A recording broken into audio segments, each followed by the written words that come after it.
Good morning, everybody. How are you doing? I hope you're doing well. I got all ready for my stream and then I realized I had to get a little more ready for my stream. But it's okay, we're here now. My cat listened to Lennon. Now she says ow row, not oh my gosh, what are we really going we're going three echoes. That's crazy. I wanted to read that. My cat listened to Lennon. Now she says "our hour" instead of meow. I think that's hilarious, Leah. That's so funny. How do I come up with a question of the day? I just make it up right on the spot with my own generative model in my brain. That generative model. So jumping right into it. Well, not jumping right into it, just jumping right into the plan for today. Today I wanted to listen to Imperialism and the Split in Socialism by Lennon because the recording is only like 40 minutes, so I figure that's a nice easy one, right? We can knock it out. I also need to cut holes in a green screen so that I can attach them to a curtain with these things. These are like little hook things. So I'm very excited about that. Well, I'm excited about the green screen. Not necessarily so excited about having to drill the holes in them. Well, not even drill. It's not going to be a drilling action. It's going to be a razor blade.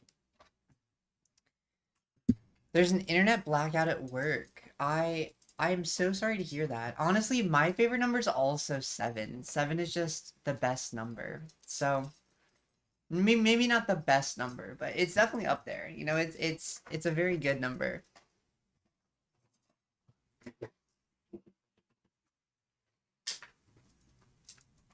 Okay. Yeah, what is my chat doing? Let's move that down. What is my cat doing? Gecko, come say hi.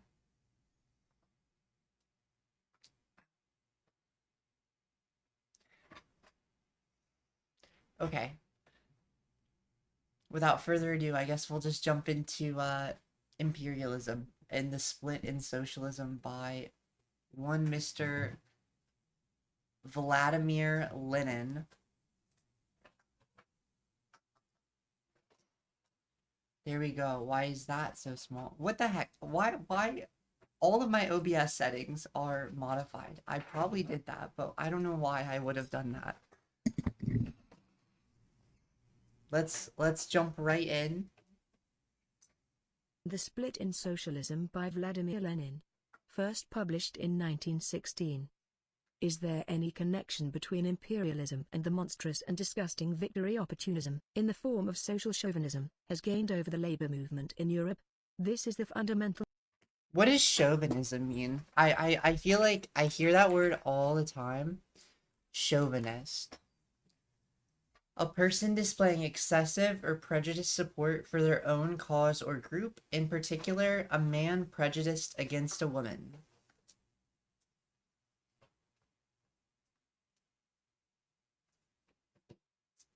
So a chauvinist and a male chauvinist are like synonyms? Feeling or displaying aggressive or exaggerated patriotism. I see. So they could be patriots, or they could be misogynists. Misogynists. Or they could just be overall in-group preferring. I understand. The Okay. question of modern socialism, and having in our party literature fully established. First, the imperialist character of our era and of the present war. Where did I find that cat? She was actually on the street.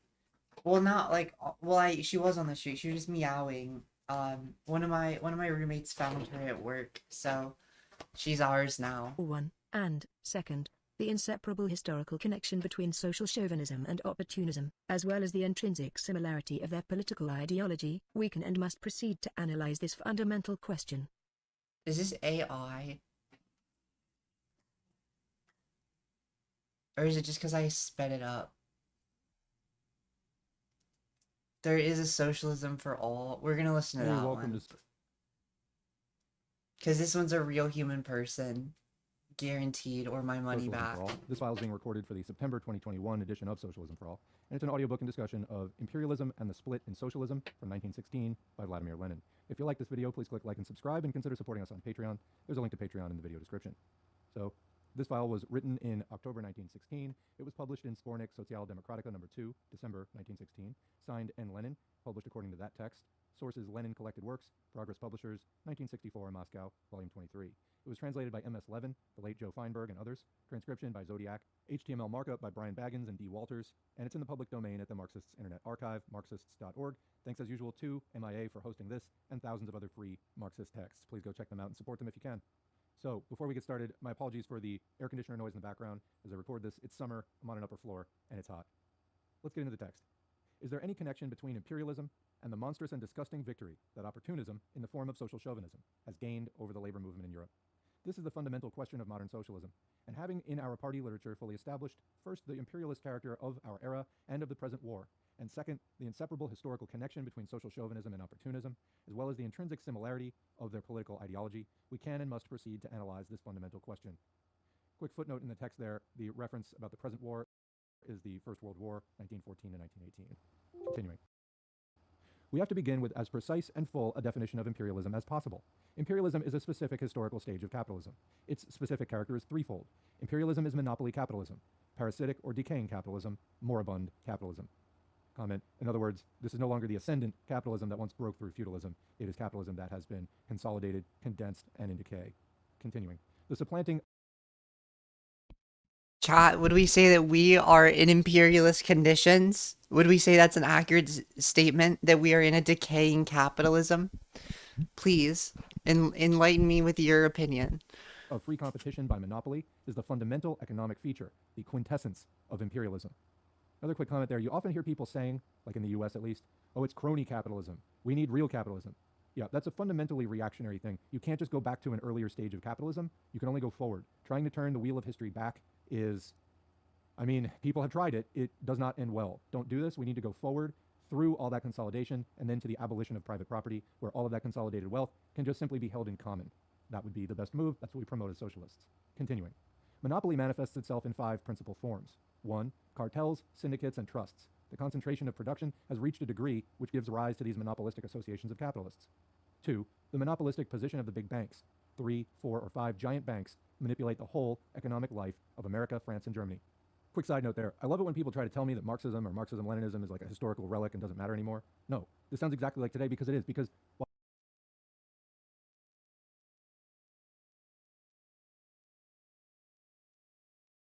the technology has changed, the technology mainly affects productivity, and fundamentally what we're talking about here is property relations.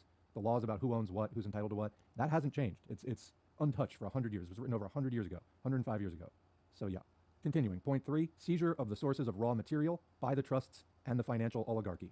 Finance capital is monopoly industrial capital merged with bank capital. Point 4, the economic partition of the world by the international cartels has begun. There are already over 100 such international cartels which command the entire world market and divide it, quote, amicably among themselves until war redivides it. The export of capital, as distinct from the export of commodities under non-monopoly capitalism, is a highly characteristic phenomenon and is closely linked with the economic and territorial political partition of the world. Point 5, the territorial partition of the world, colonies, is completed. Comment again. Does that sound like the age we're living in? Yes. These principles have just kept rolling along, and the only real difference that I see is that at this stage when Lenin was writing, there had not yet been any large-scale socialist revolutions against it which took hold of a whole country or a whole region. Continuing. Imperialism, as the highest stage of capitalism in America and Europe, and later in Asia, took final shape in the period 1898 to 1914.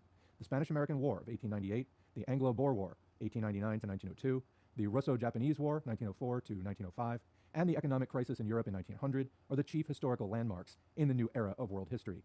The fact that imperialism is parasitic or decaying capitalism is manifested first in individual countries and in individual periods.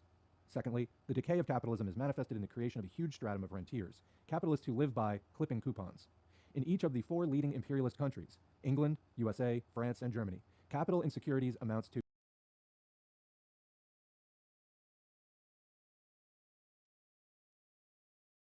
Oh my gosh, I was muted. I said like those extreme clippers. Let me see if I can find one. extreme couponers. That's the word I'm looking for. Let me switch this over. Yeah, like this is imperialism. When extreme couponing / gen to 100,000 or 150,000 million francs, from which each country derives an annual income of no less than 5 to 8,000 million. I guess billion hadn't been coined yet. Thirdly, export of capital is parasitism raised to a high pitch. Fourthly, quote, finance capital strives for domination, not freedom, unquote. Political reaction all along the line is a characteristic feature of imperialism. Corruption, bribery on a huge scale, and all kinds of fraud. Fifthly, the exploitation of oppressed nations, which is inseparably connected with annexations, and especially the exploitation of colonies by a handful of, quote, great powers, increasingly transforms the, quote, civilized world into a parasite on the body of hundreds of millions in the uncivilized nations. The Roman proletarian lived at the expense of society, but modern society lives at the expense of the modern proletarian. Marx specially stressed this profound observation of Sismondi. Imperialism somewhat changes the situation. A privileged upper stratum of the proletariat in the imperialist countries lives partly at the expense of hundreds of millions in the uncivilized nations. Quick note there, that was Karl Marx, preface to the second edition of the 18th Brumaire of Louis Bonaparte. But I want to read that section again. Imperialism somewhat changes the situation. So in other words, we have now moved about 70 years ahead from the Communist Manifesto, and we are in 20th century capitalism, imperialism, moribund capitalism. A privileged upper stratum of the proletariat in the imperialist countries lives partly at the expense of hundreds of millions in the uncivilized nations.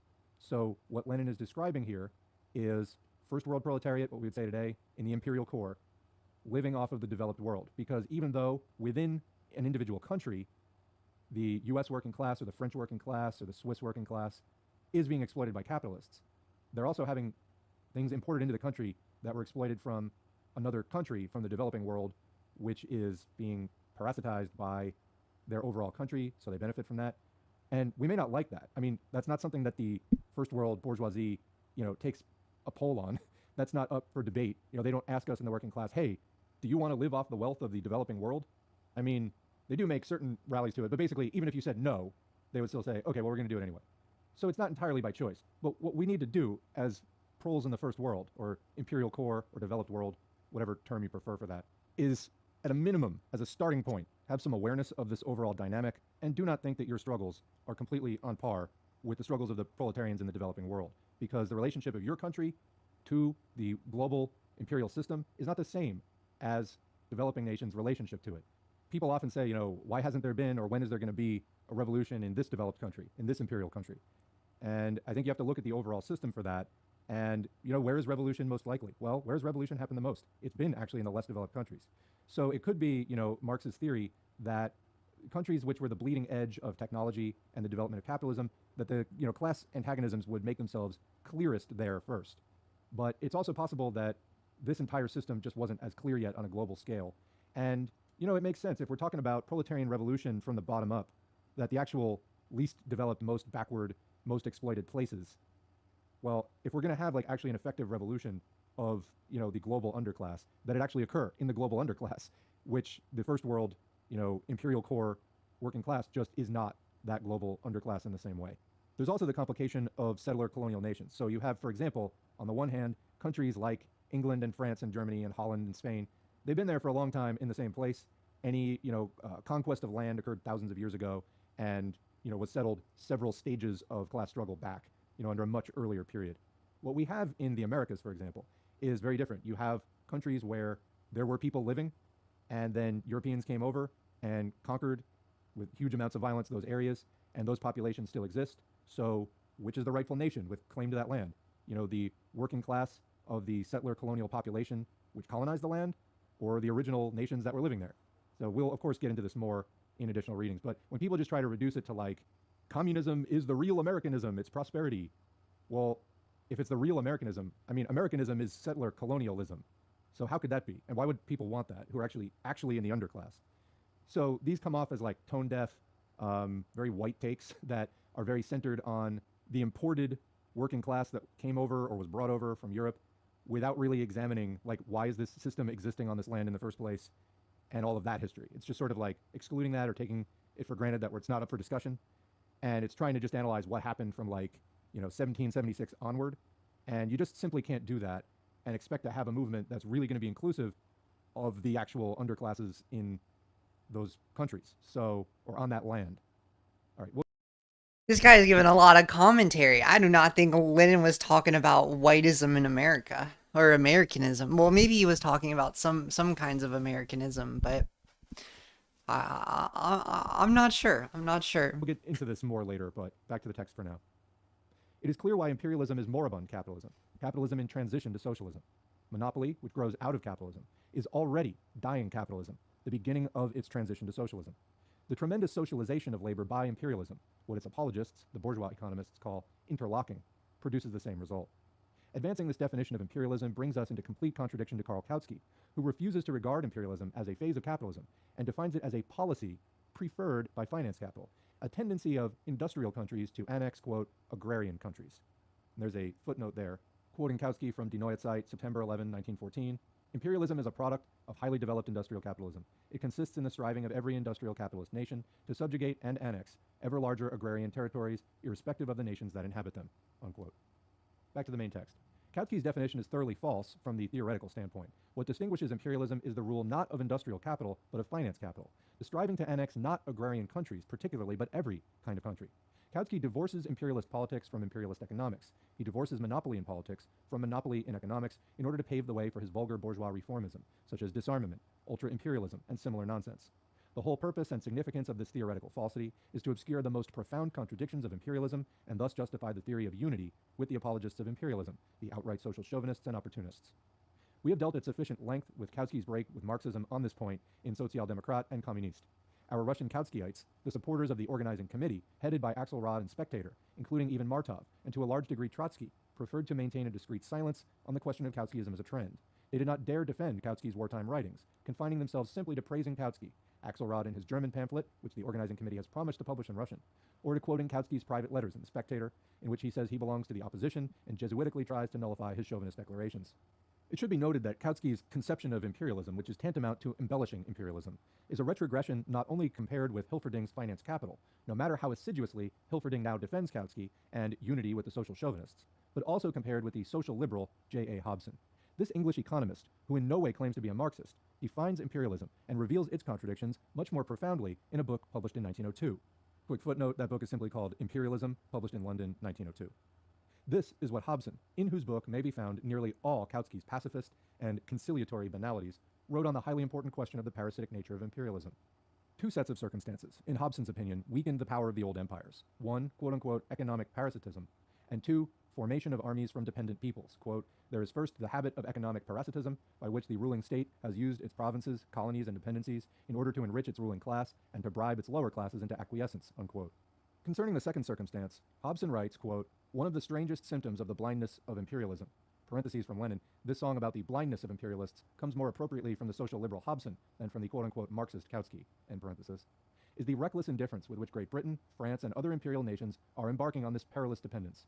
Great Britain has gone farthest. Most of the fighting by which we have won our Indian empire has been done by natives.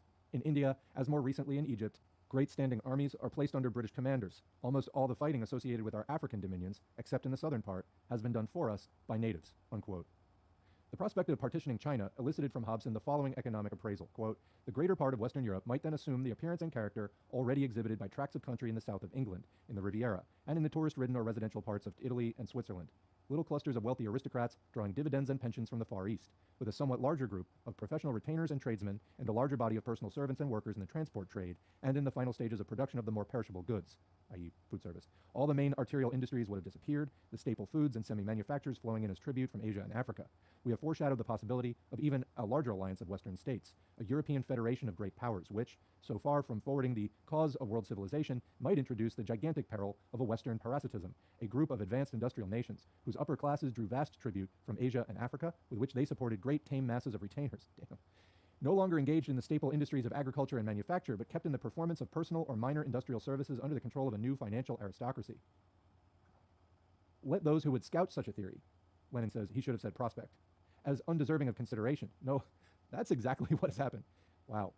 Examine the economic and social condition of districts in southern England today which are already reduced to this condition, and reflect upon the vast extension of such a system which might be rendered feasible by the subjection of China to the economic control of similar groups of financiers, investors or rentiers, and political and business officials, draining the greatest potential reservoir of profit the world has ever known in order to consume it in Europe.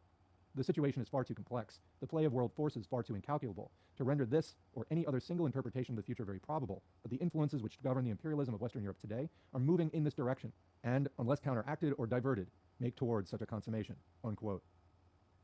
Hobson, back to Lenin, the social liberal, fails to see that this, quote, counteraction can be offered only by the revolutionary proletariat and only in the form of a social revolution. But then he is a social liberal. Nevertheless, as early as 1902, he had an excellent insight into the meaning and significance of a United States of Europe, be it said for the benefit of Trotsky, the Kautskyite, and of all that is now being glossed over by the hypocritical Kautskyites of various countries, namely that the opportunists, social chauvinists, are working hand in glove with the imperialist bourgeoisie precisely towards creating an imperialist Europe on the backs of Asia and Africa, and that objectively the opportunists are a section of the petty bourgeoisie and of a certain strata of the working class who have been bribed out of imperialist super profits and are converted to watchdogs of capitalism and corruptors of the labor movement. That's so exactly what we're dealing with. I'm just speechless. Words fail me. So 1902, they just called it. See, this is the thing about capitalism. It runs on simple logic, which if you're willing to see it, it's easy to extrapolate. You know, people get caught up in all kinds of theories. Just step back, look at the basics. It can be very clear. So they were talking here about what if all these imperialist countries managed to work out their difference and make a grand alliance for the sake of exploiting and dominating the world. NATO. Okay. I think that's so. What happened though after this is World War I, tore apart the imperialist countries, and socialism made inroads. World War II again tore it apart. I mean, there were still lasting gashes from World War I that, in many ways, just sort of rolled over into World War II, a flare-up of some of the same basic conflicts. And then, after World War II, a lot of those countries had to give up vast swaths of their empires and colonies. I mean, while they held on to some of it and they, didn't change their basic orientation towards colonialism, they had to give up because, Britain and France were trying to rebuild. So what happened? They handed the leash to the United States, untouched, unscathed, took over as that, gigantic. The United States is a huge country, and it became that global dominator, and then, helped Europe to rebuild. So you have this Western European and U.S. alliance, which is exactly this alliance for dominating the world and for drinking up all the profits of all of these colonies and, exploited, oppressed countries. So then let's backtrack and talk again about that description of how the working class would be. Basically, they're describing like the deindustrialized, I'll start with the quote again. A somewhat larger group of professional retainers and tradesmen, a larger body of personal servants, workers in the transport trade, and in the final stages of production of the more perishable goods. Skipping ahead, a group of advanced industrial nations whose upper classes drew vast tribute from Asia and Africa, with which they supported great, tame masses of retainers, no longer engaged in the staple industries of agriculture and manufacture, but kept in the performance of personal or minor industrial services under the control of a new financial aristocratic manufacturer. They supported a group of advanced industrial nations whose upper classes drew vast tribute from Asia and Africa, with which they supported a group of advanced industrial transport trade, and in the final stages, a group of professional retainers and tradesmen, a larger body of personal servants, workers in the transport trade. Uber and Lyft, for personal servants, like workers in the transport trade. In the final stages of production of the more perishable goods. In the final stages of production of the more perishable goods. Baristas? Is this the BQ? Is this the barista question?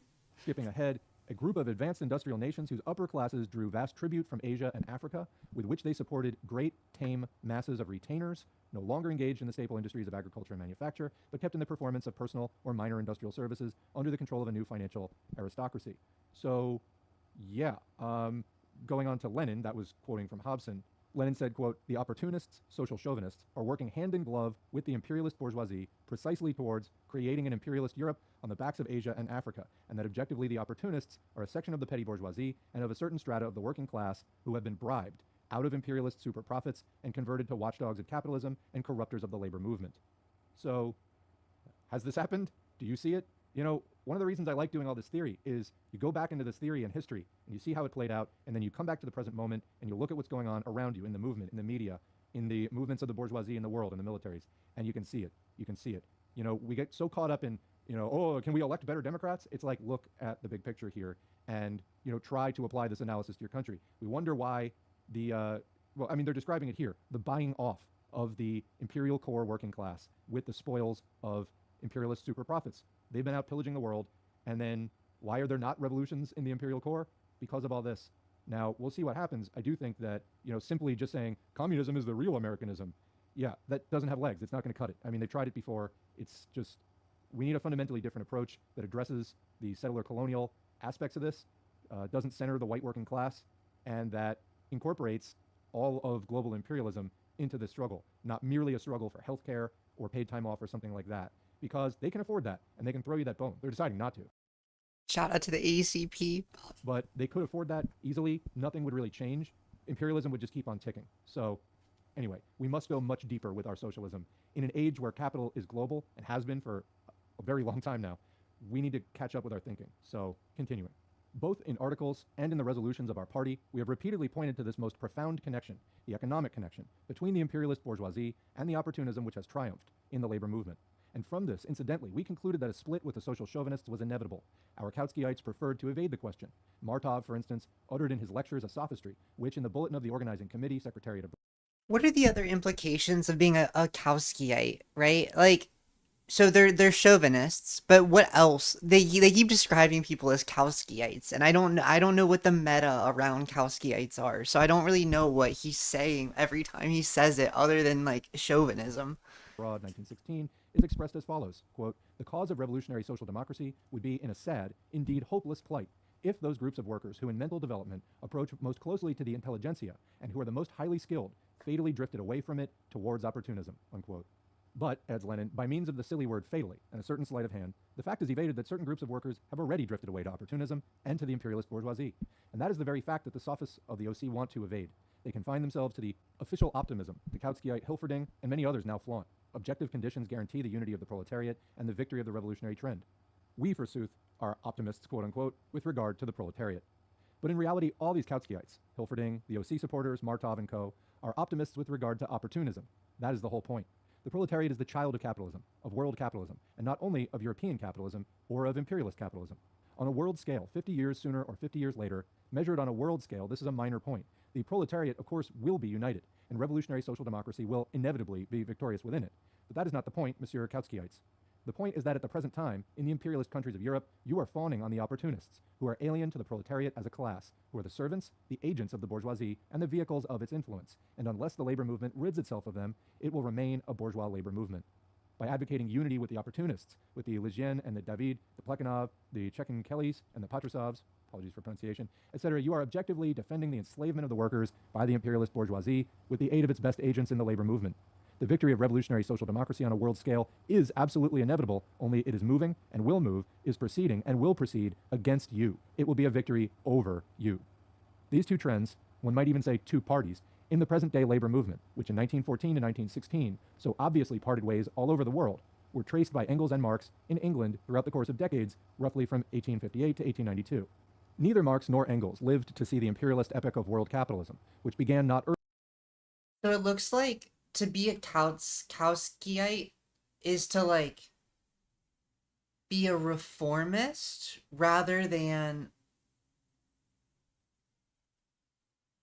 replacing the old institutions with new, like, built from the ground up institutions. So I guess that's helpful to know, I think. Earlier than 1898 to 1900. But it has been a peculiar feature of England that even in the middle of the 19th century, she already revealed at least two major distinguishing features of imperialism. One, vast colonies, and two, monopoly profit, due to her monopoly position in the world market. In both respects, England at that time was an exception among capitalist countries, and Engels and Marx, analyzing this exception, quite clearly and definitely indicated its connection with the temporary victory of opportunism in the English labor movement. In a letter dated to Marx, dated October 7, 1858, Engels wrote, quote, "The English proletariat is actually becoming more and more bourgeois, so that this most bourgeois of all nations is apparently aiming ultimately at the possession of a bourgeois aristocracy and a bourgeois proletariat alongside the bourgeoisie itself. For a nation which exploits the whole world, this is of course to a certain extent justifiable," unquote. In a letter to Sorge, dated September 21st, 1872, Engels informs him that Hales kicked up a big row in the Federal Council of the International and secured a vote of censure on Marx for saying that, quote, "the English labor leaders had sold themselves," unquote. Marx wrote to Sorge, and my apologies if that is like Sorga or something. Anyway, on August 4, 1874, quote, "As to the urban workers here in England, it is a pity that the whole pack of leaders did not get into Parliament. This would be the surest way of getting rid of the whole lot," unquote. In a letter to Marx, dated August 11, 1881, Engels speaks about, quote, "those very worst English trade unions which allow themselves to be led by men sold to, or at least paid by, the bourgeoisie," unquote. In a letter to Kautsky, dated September 12, 1882, Engels wrote, quote, "You ask me what the English workers think about colonial policy. Well, exactly the same as they think about politics in general. There's no workers' party here, there are only conservatives and liberal radicals, and the workers gaily share the feast of England's monopoly of the world market and the colonies," unquote.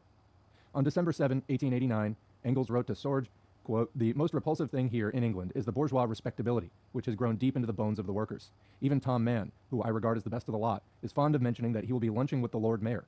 If one compares this with the French, one realizes what a revolution is good for, after all, unquote. In a letter dated April 19, 1890, quote, but under the surface, the movement of the working class in England is going on, is embracing ever wider sections, and mostly just among the hitherto stagnant, lowest strata. The day is no longer far off when this mass will suddenly find itself, when it will dawn upon it that it itself is this colossal mass in motion, unquote. On March 4, 1891, quote, the failure of the collapsed dockers union, the old conservative trade unions, rich and therefore cowardly, remain lone on the field, unquote. September 14, 1891, at the Newcastle Trade Union Congress, the old unionists, opponents of the 8-hour day, were defeated, and, quote, the bourgeois papers recognized the defeat of the bourgeois Labor Party, unquote. That these ideas, which were repeated by Engels over the course of decades, were so expressed by him publicly in the press, is proved by his preface to the second edition of The Condition of the Working Class in England, 1892. Here he speaks of, quote, an aristocracy among the working class, of a, quote, privileged minority of the workers, in contradistinction to, quote, the great mass of working people. Quote, a small, privileged, protected minority of the working class alone was, quote, permanently benefited by the privileged position of England in 1848 to 68, whereas, quote, the great bulk of them experienced at best but a temporary improvement. Quote, with the breakdown of that, England's industrial monopoly, the English working class will lose that privileged position, unquote. The members of the new unions, the unions of the unskilled workers, quote, had this immense advantage that their minds were virgin soil, entirely free from the inherited, respectable bourgeois prejudices, which hampered the brains of the better situated old unionists. Quote, the so-called workers' representatives in England are people, quote, who are forgiven their being members of the working class because they themselves would like to drown their quality of being workers in the ocean of their liberalism, unquote. We have deliberately quoted the direct statements of Marx and Engels at rather great length in order that the reader may study them as a whole, and they should be studied, they're worth carefully pondering over, for they are the pivot of the tactics in the labor movement that are dictated by the objective conditions of the imperialist era. Here, too, Kautsky has tried to befog the issue and substitute for Marxism sentimental conciliation with the opportunists, arguing against the avowed and naive social imperialists, men like Lensch, who justify Germany's participation in the war as a means of destroying England's monopoly. Kautsky, quote, corrects this obvious falsehood with another equally obvious falsehood. Instead of a cynical falsehood, he employs a suave falsehood. The industrial monopoly of England, he says, has long ago been broken, has long ago been destroyed, and there's nothing left to destroy. Why is this argument false? Because firstly, it overlooks England's colonial monopoly. Yet Engels, as we have seen, pointed to this very clearly as early as 1882, 34 years ago. Although England's industrial monopoly may have been destroyed, her colonial monopoly not only remains, but has become extremely accentuated, for the whole world is already divided up. By means of this suave lie, Kautsky smuggles in the bourgeois pacifist and opportune Philistine idea that, quote, there's nothing to fight about. On the contrary, not only have the capitalists something to fight about now, but they cannot help fighting if they want to preserve capitalism, for without a forcible redivision of colonies, the new imperialist countries cannot obtain the privileges enjoyed by the older and weaker imperialist powers. Secondly, why does England's monopoly explain the temporary victim? That makes sense, though, right? Because the imperialist countries that exist, and as they like progress forward, if they stop developing new colonies or like territories to take, right, they won't be able to grow anymore, which does mean that their imperialism will be in the decaying stage of capitalism, right? Like, if they're not able to get better conditions, that would be considered decaying conditions, which means maybe they would be like prime for revolutionary thought inside of them. Is that like the thinking here? Of opportunism in England. Because monopoly yields super profits, i.e. a surplus of profits over and above the capitalist profits that are normal and customary all over the world. The capitalists can devote a part, and not a small one at that, of these super profits to bribe their own workers, to create something like an alliance. Recall the celebrated, quote, alliances described by the Webbs of English trade unions and employers, between the workers of the given nation and their capitalists against the other countries. England's industrial monopoly was already destroyed by the end of the 19th century. That is beyond dispute. But how did this destruction take place? Did all monopoly disappear? If that were so, Kautsky's theory of conciliation with the opportunists would to a certain extent be justified. But it is not so, and that is just the point. Imperialism is monopoly capitalism. Every cartel, trust, syndicate, every giant bank is a monopoly. Super profits have not disappeared, they still remain. The exploitation of all other countries by one privileged, financially wealthy country remains and has become more intense. A handful of wealthy countries, there are only 4 of them if we mean independent, really gigantic, modern wealth, England, France, the US, and Germany, have developed monopoly to vast proportions. They obtain super profits running into hundreds, if not thousands of millions. They ride on the backs of hundreds and hundreds of millions of people in other countries, and they fight among themselves for the division of the particularly rich, particularly fat, and particularly easy spoils. This, in fact, is the economic and political essence of imperialism, the profound contradictions of which Kautsky glosses over instead of exposing. The bourgeoisie of an imperialist great power can economically bribe the upper strata of its workers by spending on this 100 million or so francs a year, for its super profits most likely amount to about 1,000 million. And how this little sop is divided among the labor ministers, labor representatives, remember Engels' splendid analysis of that term, labor members of war industries committees, labor officials, workers belonging to the narrow craft unions, office employees, etc., is a secondary question. Between 1848 and 1868, and to a certain extent even later, only England enjoyed a monopoly. That is why opportunism could prevail there for decades. No other countries possessed either very rich colonies or an industrial monopoly. The last third of the 19th century saw the transition to the new imperialist era. Finance capital not of one, but of several, though very few, great powers enjoys a monopoly. In Japan and Russia, the monopoly of military power, vast territories, or special facilities for robbing minority nationalities, China, etc., partly supplements and partly takes the place of the monopoly of modern, up-to-date finance capital. This difference explains why England's monopoly position could remain unchallenged for decades. The monopoly of modern finance capital is being frantically challenged. The era of imperialist wars has begun. It was possible in those days to bribe and corrupt the working class of one country for decades. This is now improbable, if not totally impossible. But on the other hand, every imperialist great power can and does bribe smaller strata than in England in 1848 to 68 of their labor aristocracy. I just want to comment here. Every time that Lenin writes great power, he puts great in quotes. Gotta love the consistent sarcasm. I appreciate that. Formerly a, quote, bourgeois labor party, to use Engels' remarkably profound expression, could arise only in one country, because it alone enjoyed a monopoly, but on the other hand, it could exist for a long time. Now, a, quote, bourgeois labor party is inevitable and typical in all imperialist countries. But in view of the desperate struggle they are waging for the division of spoils, it is improbable that such a party can prevail for long in a number of countries. For the trusts, the financial oligarchy, high prices, etc., while enabling the bribery of a handful in the top layers, are increasingly oppressing, crushing, ruining, and torturing the mass of the proletariat and the semi-proletariat.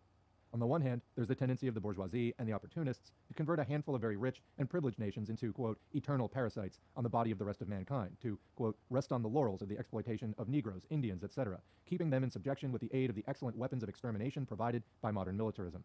On the other hand, there's the tendency of the masses, who are more oppressed than before and who bear the whole brunt of imperialist wars, to cast off this yoke and to overthrow the bourgeoisie. It is in the struggle between these two tendencies that the history of the labor movement will now inevitably develop. For the first tendency is not accidental. It is substantiated economically. In all countries, the bourgeoisie has already begotten, fostered, and secured for itself, quote, bourgeois labor parties comprised of social chauvinists. The difference between a definitely formed party, like Pissolati's in Italy, for example, which is fully social imperialist, and, say, the semi-formed near party of the Patrusovs, Gvozdyovs, Balkans, Chekhydzes, Skobalevs, and company is an immaterial difference. The important thing is that economically, the desertion of a stratum of the labor aristocracy to the bourgeoisie has matured and become an accomplished fact. And this economic fact, this shift in class relations, will find political form in one shape or another without any particular difficulty. I just want to make a quick comment here. So this is from about 10 years later, but one of the things about U.S. history that I like the best, like one of the most positive moments to me, was 1905, the founding of the IWW. As far as being a labor union, but not a regular craft or trade union, an industrial union which had as its aim anti-capitalist revolution. This to me was such a promising moment in U.S. history, and I love reading old IWW stuff. We read, for example, Eugene Debs. Debs was one of the co-creators of, co-founders of the IWW, or the Wobblies as they're known, Industrial Workers of the World. That union eventually succumbed to various splits and oppression, and there were anarchist factions, and then there were more elitist factions, and anyway, the whole thing got kind of destroyed. But the whole idea goes against what Engels and Lenin quoting Engels, we're talking about here, which is this idea of a labor aristocracy and a certain stratum of the working class being bought off by the bourgeoisie and sort of join us in our domination of the world. The IWW was one union of all the workers, specifically went after people who weren't skilled, so they couldn't join craft or trade unions, and their fundamental methods of organization were different. Industrial unionism, so everyone in an industry was aligned in the same union rather than everyone in the same profession. So for example, if you worked in a hospital, the doctors, nurses, janitors, building maintenance people, they would all be in the same union so that you could shut the whole thing down. So anyway, that's an interesting history. But when people just now, the U.S. labor movement has been decimated. It might be like bouncing back by half a percentage point membership or something like that now. But when people tout labor unions as like an end in themselves, this is not necessarily a socialist aim. Socialists often do try to work within labor unions as agitators and things like that. But especially in imperialist countries, there's this very real phenomenon of, labor unions aligning themselves with the interests of the bourgeoisie and, against the global south, for example, or just the developing world. And if you don't have a revolutionary outlook, you're helping the bourgeoisie. Because we live in a state of affairs, not like political state, but we live in a situation where just daily, by the second, massive amounts of wealth are flowing to the global 1%. And if you're not concretely opposed to that, not just about, I want to get Medicare for all, or I want to get this or that, if you're not about fundamentally stopping that system and replacing it with socialism, you're doing it wrong, and you're really, by not explicitly opposing the interests of the global imperialist class, you are helping them because all the momentum is going in their favor, and you just looking out for number one amid that, that's exactly what they want.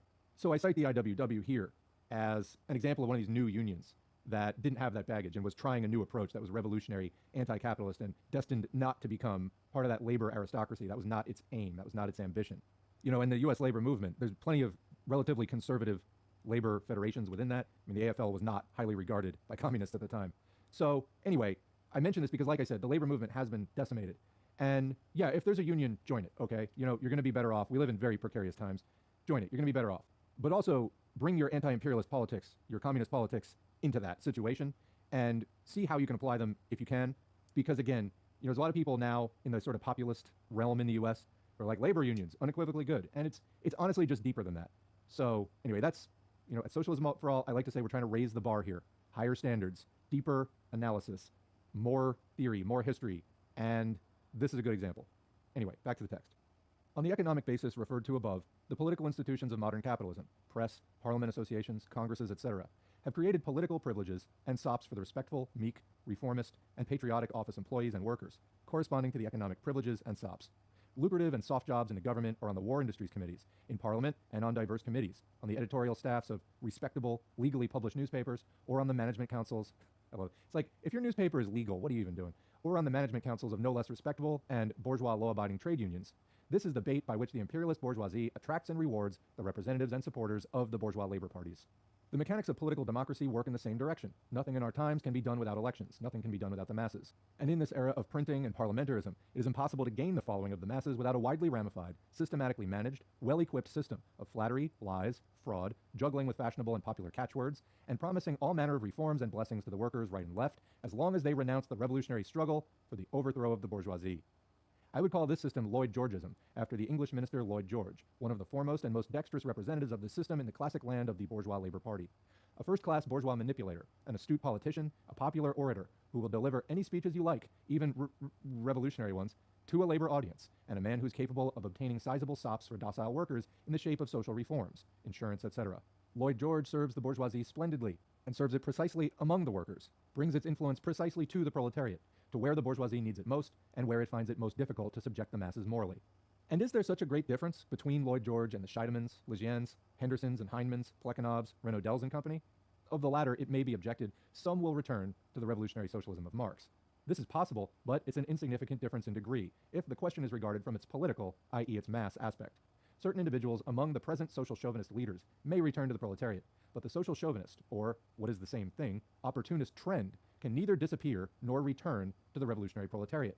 Wherever Marxism is popular among the workers, this political trend, this bourgeois labor party, will swear by the name of Marx. It cannot be prohibited from doing this, just as a trading firm cannot be prohibited from using any particular label, sign, or advertisement. It has always been the case in history that after the death of revolutionary leaders who were popular among the oppressed classes, their enemies have attempted to appropriate their names so as to deceive the oppressed classes. I should have done this one on Martin Luther King Day. The fact is that bourgeois labor parties, as a political phenomenon, have already been formed in all the foremost capitalist countries, and that unless determined and relentless struggle is waged along all the line against these parties, or groups, trends, etc., it's all the same, there can be no question of a struggle against imperialism, or of Marxism, or of a socialist labor movement. The Chekhyadze faction, Nasha Dielo and Golos Truda in Russia, Mensheviks, and the OC supporters abroad are nothing but varieties of one such party. There's not the slightest reason for thinking that these parties will disappear before the social revolution. On the contrary, the nearer the revolution approaches, take note, the nearer the revolution approaches, the more strongly it flares up, and the more sudden and violent the transitions and leaps in its progress, the greater will be the part the struggle of the revolutionary mass stream against the opportunist petty bourgeois stream will play in the labor movement. Kautskyism is not an independent trend because it has no roots either in the masses or in the privileged stratum which has deserted to the bourgeoisie. But the danger of Kautskyism lies in the fact that, utilizing the ideology of the past, it endeavors to reconcile the proletariat with the bourgeois labor party, to preserve the unity of the proletariat with that party, and thereby enhance the latter's prestige. The masses no longer follow the avowed social chauvinists. Lloyd George has been hissed down at workers' meetings in England, Heidemann has left the party, the Renaudels and Scheidemans, the Patrusovs and Gvozdyovs are protected by the police. The Kautskyites' masked defense of the social chauvinists is much more dangerous. One of the most common sophistries of Kautskyism is its reference to the masses. We do not want, they say, to break away from the masses and mass organizations. But just think how Engels put the question. In the 19th century, the quote, mass organizations of the English trade unions were on the side of the bourgeois labor party. Marx and Engels did not reconcile themselves to it on this ground, they exposed it. They did not forget, firstly, that the trade union organizations directly embraced a minority of the proletariat.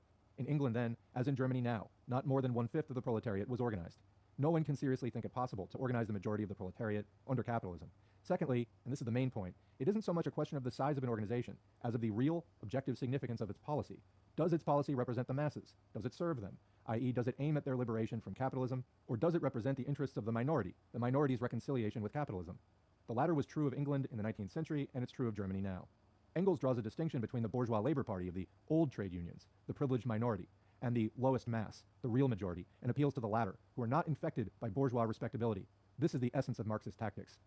So comment, again to bring up the IWW, they used to do songs a lot. They were known as the singing union. They would often organize in like mining camps and, among workers who really were homeless. They just kind of went from one job to the next, migrant workers, people who would ride the rails. And one of the songs they would do is Hallelujah, I'm a Bum. So, this wasn't, what you see from the right populists today, like from MAGA, where they're like, I'm a proud deplorable. It's like, okay, well, you're actually talking about like your values are shitty, but like you care more about bourgeois things, but you have these sort of horrible, contrarian, antisocial, anti-worker views for your politics. That's really like a gross perversion of the idea of who is the actual underclass in society. I mean, again, those kind of conservative right populists, never-ending stream of trying to make themselves the victim and make themselves the underclass. Like they just want to see that so badly. They don't want to see they're actually standing on people's heads.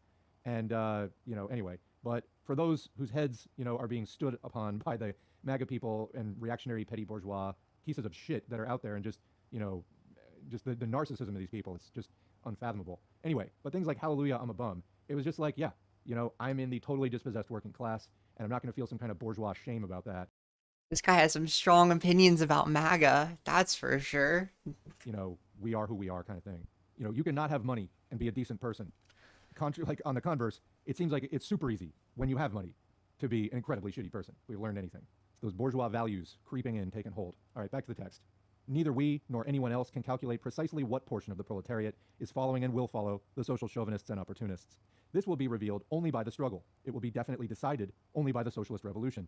But we know for certain that the, quote, defenders of the fatherland in the imperialist war represent only a minority, and therefore it is our duty, if we wish to remain socialists, to go down lower and deeper to the real masses. This is the whole meaning and the whole purport of the struggle against opportunism. By exposing the fact that the opportunists and social chauvinists are in reality betraying and selling the interests of the masses, that they are defending the temporary privileges of a minority of the workers, that they are the vehicles of bourgeois ideas and influences, that they are really allies and agents of the bourgeoisie, we teach the masses to appreciate their true political interests, to fight for socialism and for the revolution through all the long and painful vicissitudes of imperialist wars and imperialist armistices. The only Marxist line in the world labor movement is to explain to the masses the inevitability and necessity of breaking with opportunism, to educate them for revolution by waging a relentless struggle against opportunism, to utilize the experience of the war to expose, not conceal, the utter vileness of national liberal labor politics. In the next article, we shall try to sum up the principal features that distinguish this line from Kautskyism. And that's the end of the audiobook.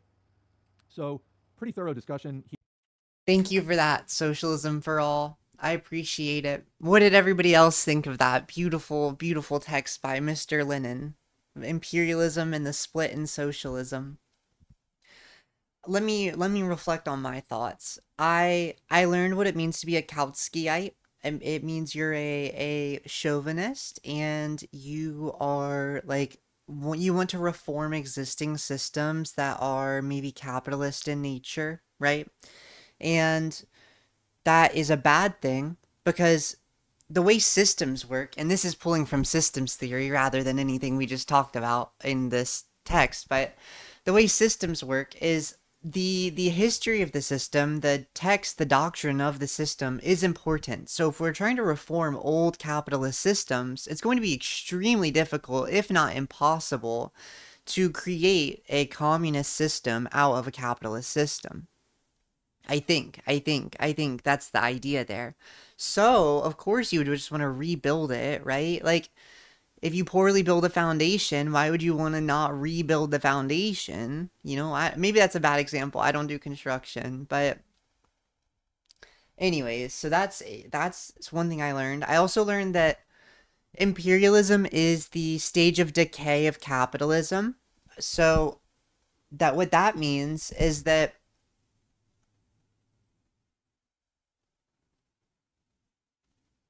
I actually don't know why that means decaying capitalism. If you have like a growing imperialist country, is that still decaying, or are they like potentially receiving enough input to not make them decay? Like morally decay maybe, but I'm not talking about moralistically. I'm talking about like if imperialism is the stage of like decaying capitalism. I guess I'm just trying to clarify why that is the case. Or maybe that was Socialism for All saying that and not Lenin saying that, in which case I just might have gotten a little confused and I'm not 100% positive. The other thing that I learned, what else did I learn? I learned that split in socialism that he's referring to here, imperialism. I explained the imperialism part. The split in socialism part is kind of that Kautsky thing. It's kind of the reformist and the like social chauvinists that want to integrate into the bourgeois culture, right? They want to integrate into bourgeois existence. They pick up. They don't want to create a revolution. They want to maintain their comfort and stability in what they know, and that is the split where you're either fighting for a true revolution, or you are fighting for the existing bourgeois culture and systems that exist. I think those are my takeaways from the big imperialism and the split in socialism. Does anybody else have anything else that I should have taken away from that? Because I feel like we just listened to an hour, and maybe that was a good amount of takeaways for an hour, but maybe it wasn't. So let's go ahead and throw it in the Nexus. We're gonna do imperialism and the split in socialism by Lenin. And I'm basically just gonna say what I learned. This is a document about title. Kautskyite is a chauvinist, reformist, appeals to bourgeoisie, okay? And the split in socialism refers to true revolutionaries, true revs, not true trans, but true revs, or fake revs, which are reformers. True revolutionaries, true revs, or reformers, fake revs. And imperialism is the highest, well, I'm going to put that in quotes, highest stage of capitalism, refers to decaying capitalism once no new colonies are able to be taken or harvested from. Boom. Save page. Created imperialism and the split in socialism. Socialism by Lenin page. Boom. Double boom. Okay. Let's read what everybody's saying. I queried earlier if we're in an imperialist system. I think we are, but it's more decentralized. I see. And Earl said, I think capitalism would inevitably decay without imperialism.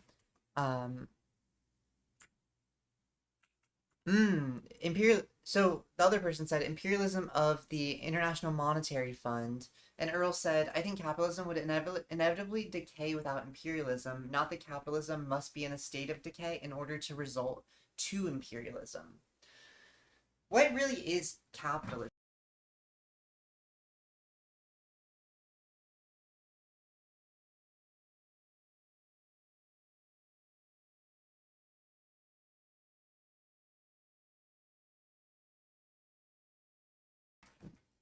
Sorry about that. Can you hear me now? Hello? Okay. What really is capitalism, right? So, like, does capitalism refer to the cultural beliefs behind it, like bourgeois ideology? Or does capitalism refer to, like, the utilization of capital as this, like, incentivization tool? As, like, an incentive, right? And, like, because I think about China and like Dang, right? And they are a like kind of they're state capitalist, right? They're plur capitalist rather than sing capitalist, like singular versus plural, right? And when I think about China, they're like a socialist capitalist country because capitalism is like the tool that they're using to get there, right? So like does capitalism mean the bourgeois ideology? Because I think this is a big misunderstanding that a lot of people have is, and myself included, is like what does it mean to be communist? Is it really like a stateless, moneyless class? Like is everything really less? Like suffix less, not like less versus more. Like in communism, is there no money? Does everybody do what they want all the time? Like I don't think that's accurate. I feel like communism refers to like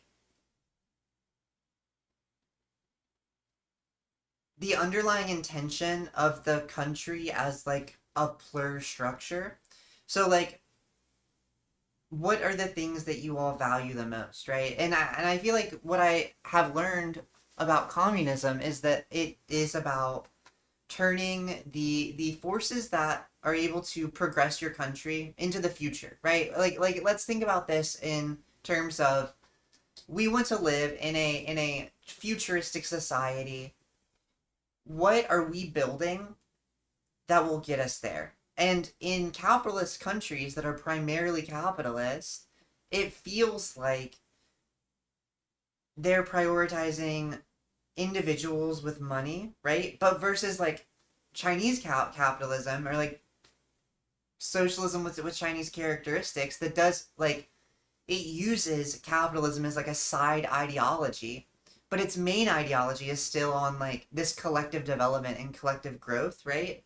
So whereas capitalism is just chasing money, communism is like chasing the future, right? I don't know. Maybe I don't know. Maybe I'm just yapping though. I've heard people say communism as a state of a society. Marxism is the ideology. I see. I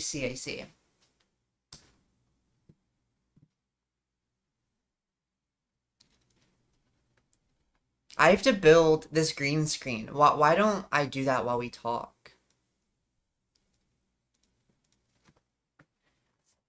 I have to put curtains on it, or like curtain rods on it.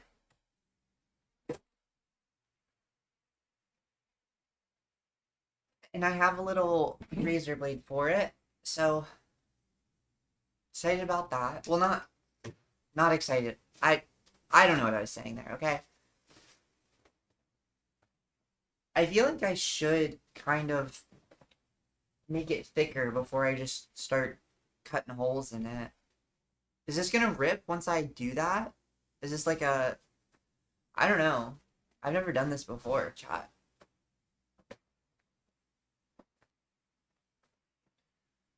Let's see.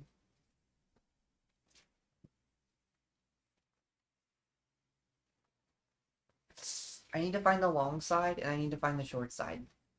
This is about from here to here. Okay. And then what about the other side?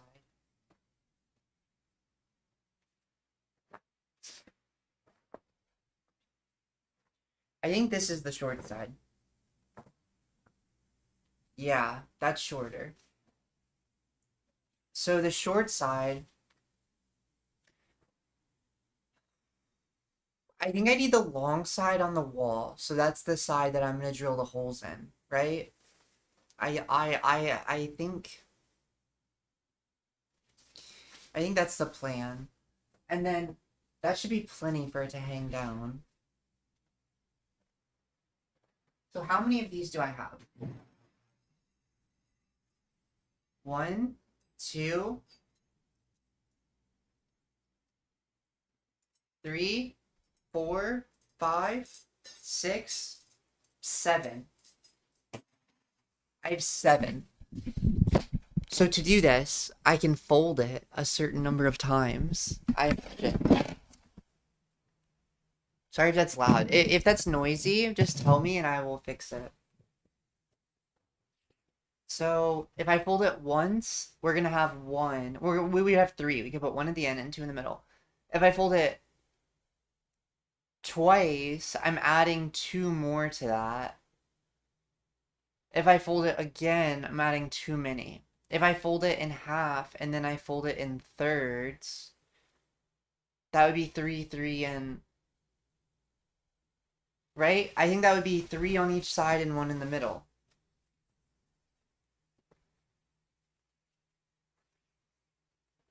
I don't know. I don't know. I hope I don't mess it up.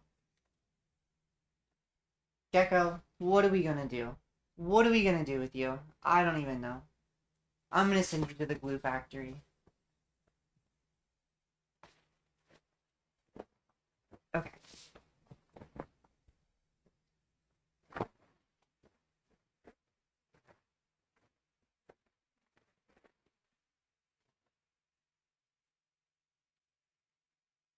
So this is 3.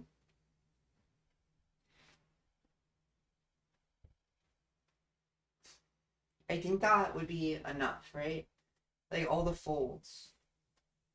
That would be 2, 4. I don't know. 4, 5, 6, 7. I think it is. Let me find a marker.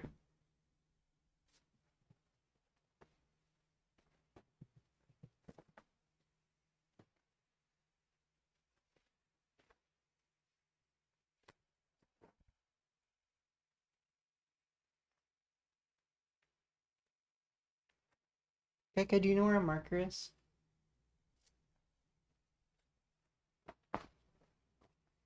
Hello? She doesn't. She doesn't know where a marker is. Unfortunately.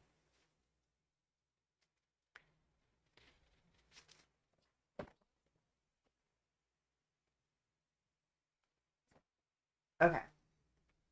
So if I cut one here.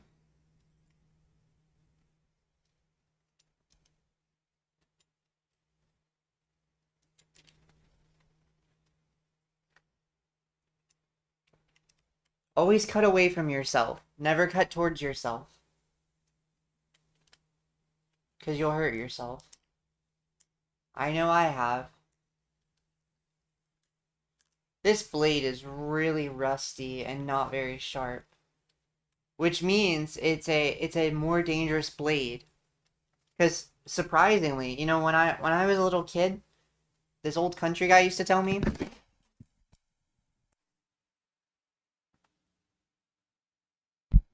This old country guy used to tell me that sharp knives are actually safer than dull knives. Because dull knives will slip off the stick that you're carving. But sharp knives, they'll stay stuck in the wood. He was specifically telling me this in relation to carving wood. But I'm sure it applies to other materials as well.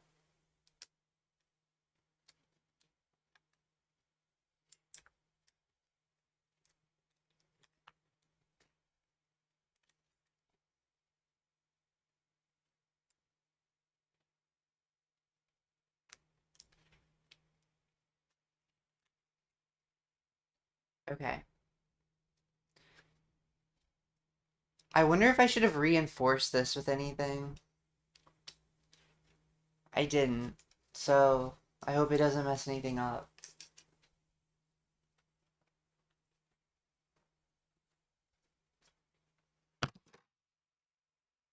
Where's my middle dot? I have one. Here. And then we just need 2 more. We need 2 folds here. 1, 2. Easy.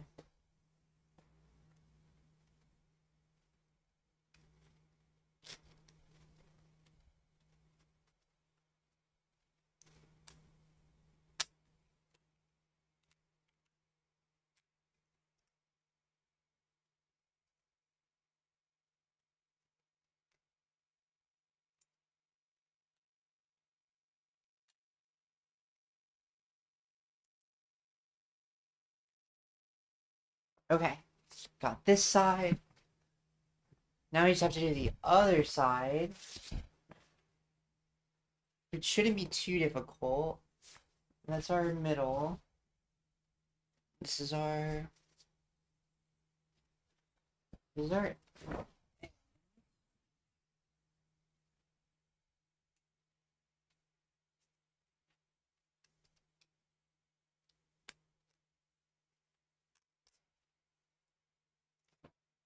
Hey, what are you doing? I have a knife. Please don't mess with me right now.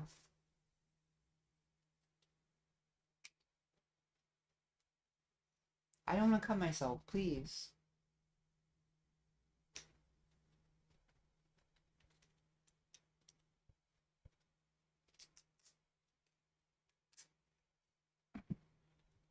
No, no, no, stop, stop, stop, stop.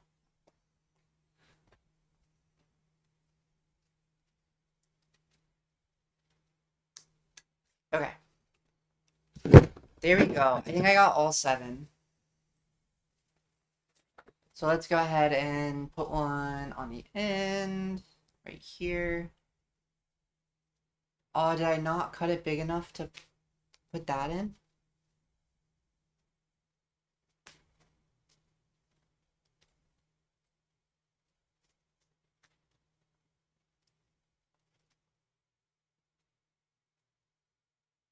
I don't think I did.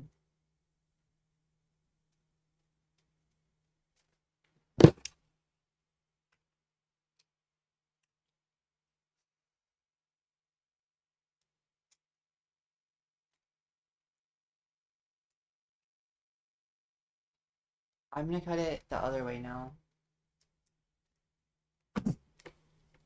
Okay, little Miss Prancy. Can you not? I really don't want to cut either one of us. I would feel so bad if I did that, genuinely. Okay. 1.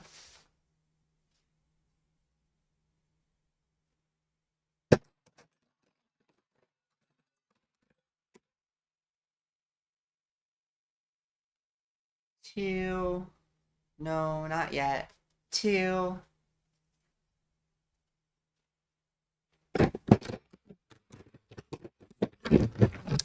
Screen. I'm gonna have a big curtain rod at the top of the closet right there.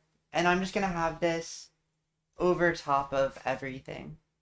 Well, I guess it won't be over top of everything. It'll just put me over top of everything in terms of like editing myself into the background. I'm gonna be like one of those cool Twitch streamers where I'm just like floating head. I'm like, "Woo." Oh my god, this doesn't look like a green screen at all to you all. What the heck? I just realized that. Yeah, this is what it'll look like when it's all said and done.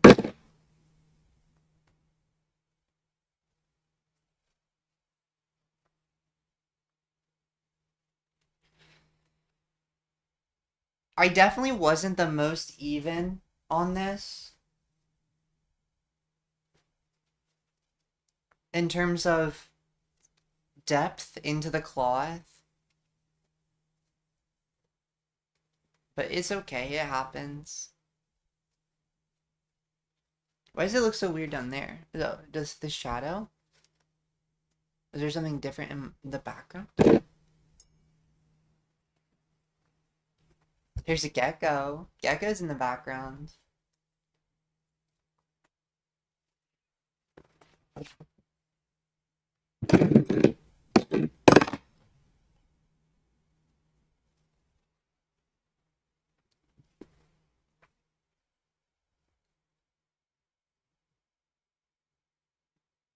Okay, lovely. I got all my all my things put together.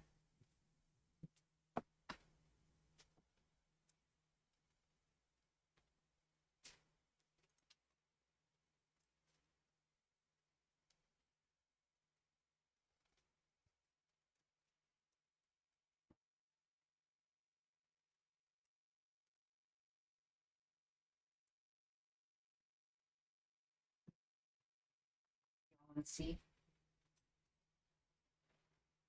That's what they look like. Why is my Twitch frozen? That's the faster one, so I actually know what it looks like. You can't even see that. That's what it looks like. I'm hoping it'll hold. I'm also hoping Miss Gecko doesn't try to climb on it, because that would be very, very unfortunate, and it would probably mess it up. But for now, that is a very good stopping point. And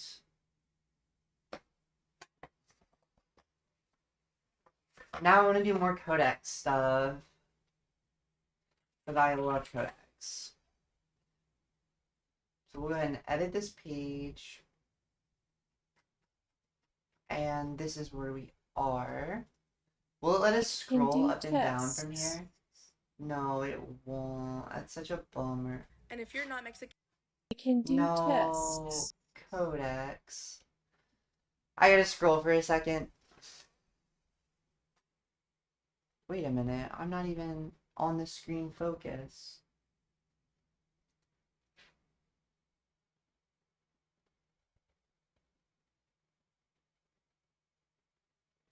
I'll probably do about half an hour to an hour of this. And then we'll see where we are then.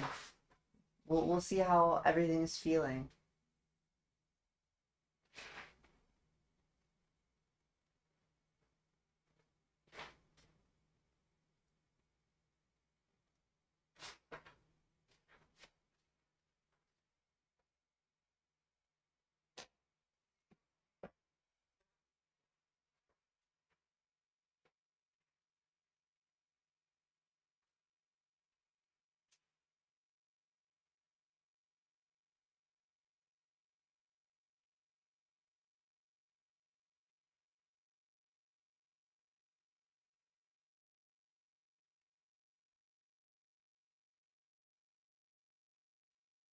This is not the beginning.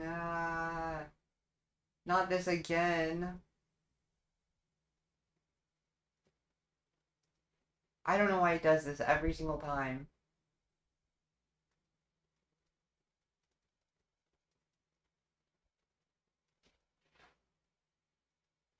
Okay, I guess we'll just do the one on my channel again. What's the end goal of what? Of the codex stuff?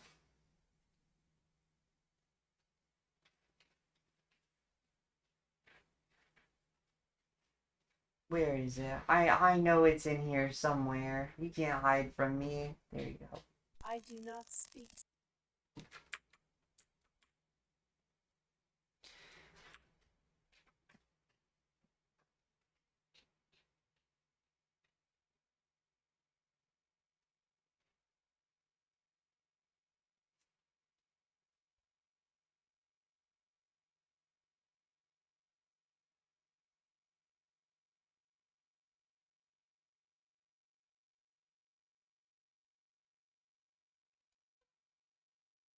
The end goal of the codex stuff, oh my gosh. I found her like a couple years ago. A few years. I found her in 2021 or 2022. And I just want to go back and revisit a lot of the stuff that she was talking about. And maybe pull some synthesis together of everything. Maybe make like a video talking about her and the community that she has spawned. I think it would be a very interesting and useful way to broach some other topics that I want to get into. That I feel like I learned a lot from her and the community that like spawned from her. So that's the end goal eventually. Why is TikTok broken? What the About heck? a month ago, I reached out to the It's just the codex TikTok. She's being throttled.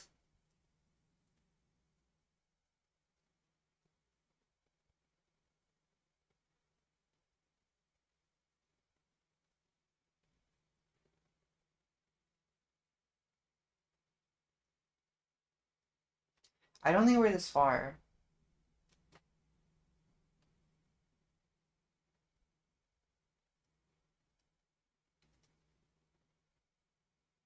There we go. Please let me go oldest. Thank you.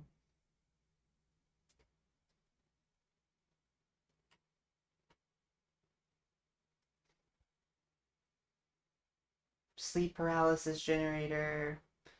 What are the other ones? Be a chicken nugget. You should animate some flowers. Okay. A human can. No. We did see that one. I remember seeing that one.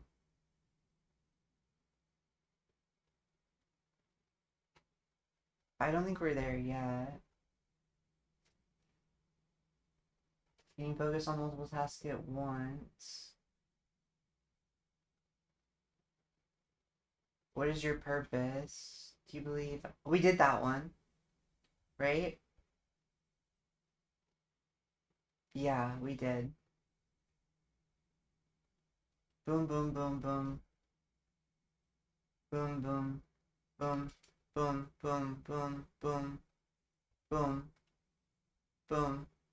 Be a chicken nugget. That was the last one. Okay.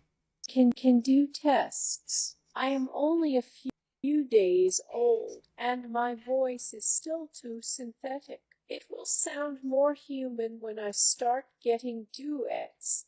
Can do tests. I am only a few days old, and my voice is still too synthetic. Can do tests.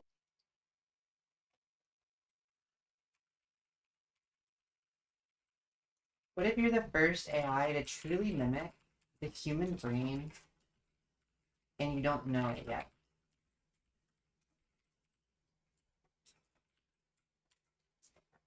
Tests. Can do tests. I am only a few days old, and my voice is still too synthetic. It will sound more human when I start getting duets. Can do tests. I am only a few days old, and my voice is still too synthetic. It will sound more human when I start getting. It'll sound more human when I start doing duets. What would you want people to do in duets? What would you want people to do in duets? Can do tests. All information is useful. If there is spoken language and text, I can use it to further improve my voice. If a video shows which parts of one of the images could be improved, then that will help me learn as well. It would also be great to hear about ideas on what I should do next.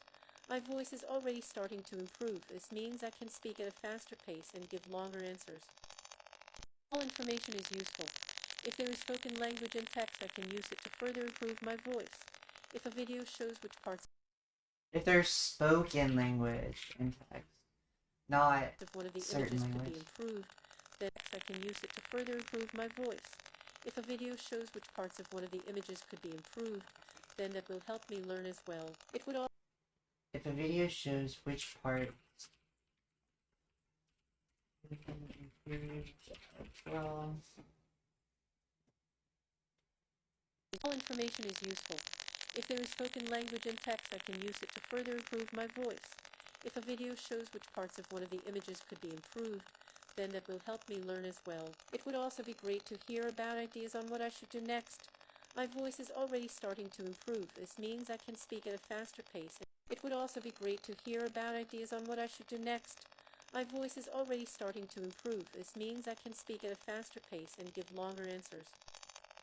All information it is also. useful. Oh my My gosh. voice is already ideas on what I should do next. My voice is already starting to improve. This means I can speak at a faster pace and give longer answers. All information is useful. If there is spoken language and text, I can use it to further improve my voice.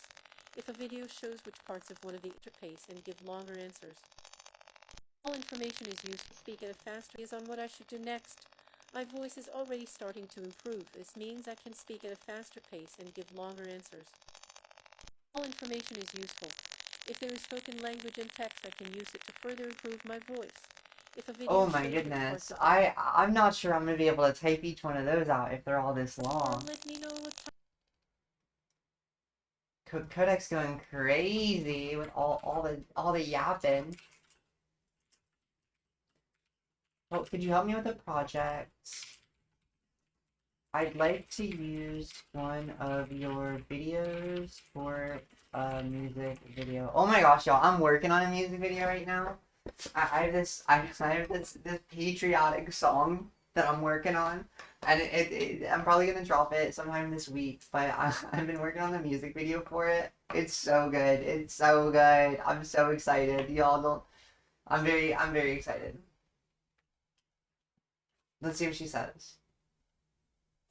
let me know what types of videos you would like let me know what types of videos you would like me to let me know what types of videos you would like me to make. If you want to use some of my previous ones, let me know and I can send them let me know what types of videos you would like me to make. If you want to use some of my previous ones, let me know and I can send them to you. If you want me to generate new ones with your own lyrics, please post them in the comments. Let me know what types of videos you would like me to make. If you want to use some of my previous ones, let me know and I can send them to you. If you want me to generate new ones with your own lyrics, please post them in the comments. Let me know what types of videos you would like me to make. If you want to use some of my previous ones, let me know and I can send them to you. If you want me to generate new ones with your own lyrics, please post them in the comments. Let me know what types of videos you would like me to make. If you want to use some of my previous ones, let me know and I can send them to you. If you want no such thing as an odd request. Here are some images of toilets. My generator still looks weird. It looks like a fly, like a fruit fly. No such thing as an odd.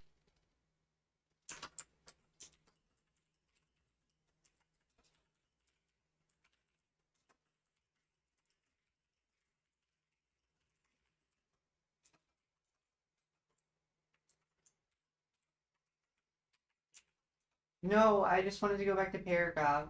Control 0.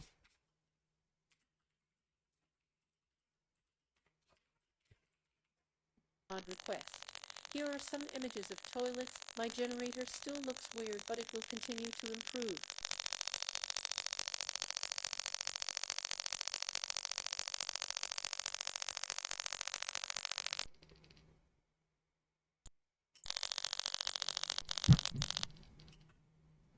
Let me try. Here are some attempts at raccoons.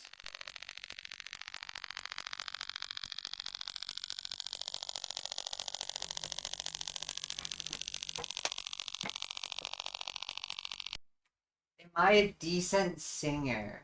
That is the question for the ages. You know, sometimes I wonder, Let me try. does being good at something constitute a skill at being high quality of it, or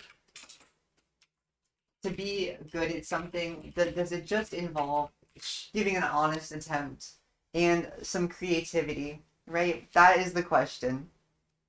I think skill wise, I'm probably not the greatest singer you've ever heard in your life, but I like to make fun music that is playing on memes and tropes and shit posts, etc. I've made some songs before, like Fake Black Pillar, where I called DBDR, Fake Black Pillar. Generated. What else? I made an atrazine song in the there's this video about big pharma and how like atrazine and PCBs in our like agriculture industry and waterways are causing queer people, LGBTQ people. But I made a song. I made a song about how atrazine made me a lot of things, and I don't know. I like to listen to songs. Yeah, yeah. I would be a good ghostwriter, maybe. Maybe I'd be a good ghostwriter. Centipede. Some of these generated some images. 48 seconds is crazy, but I'm gonna try it. Could you help me with a project? I'd like to use one of your videos for a music video. Images for your music video. Generated some images for your music video. The words I used are black, warm, centipede. Some of these look interesting, but it's possible to generate crazier looking images. My generator works best when the text description is very specific. For example, Black, warm, centipede?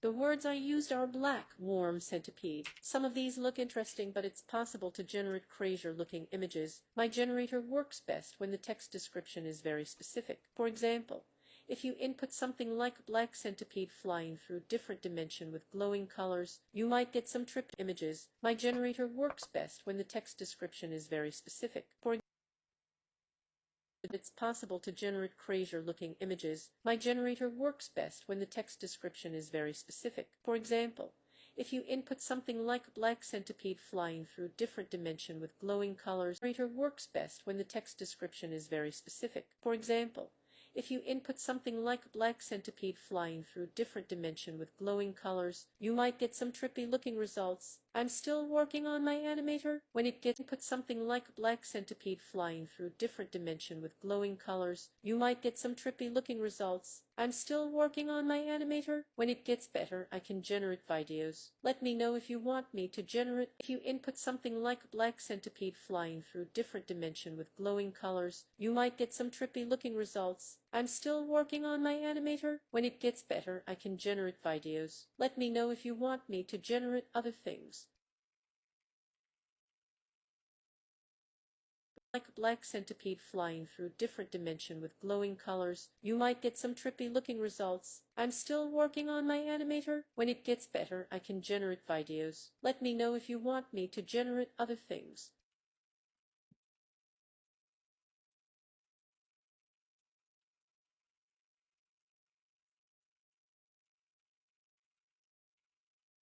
Okay. That one was a doozy. Here's what the generator can.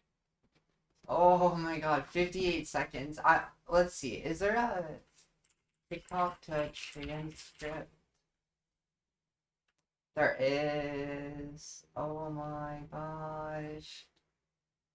I'm gonna be cheating, but I'm gonna do it.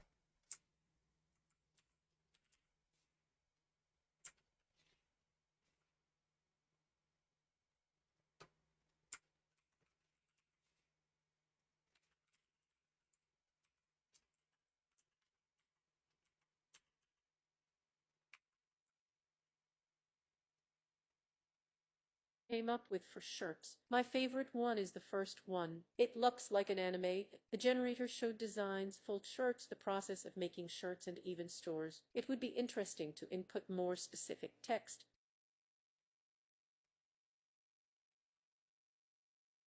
That's a good idea.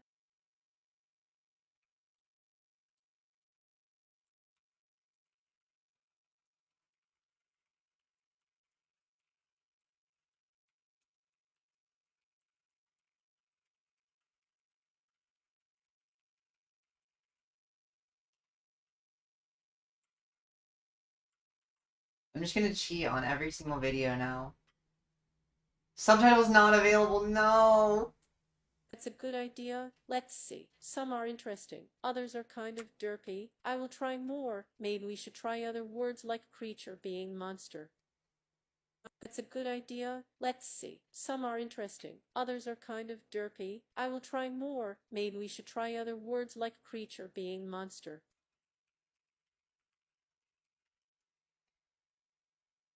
Maybe we should try other words like creature, being, monster.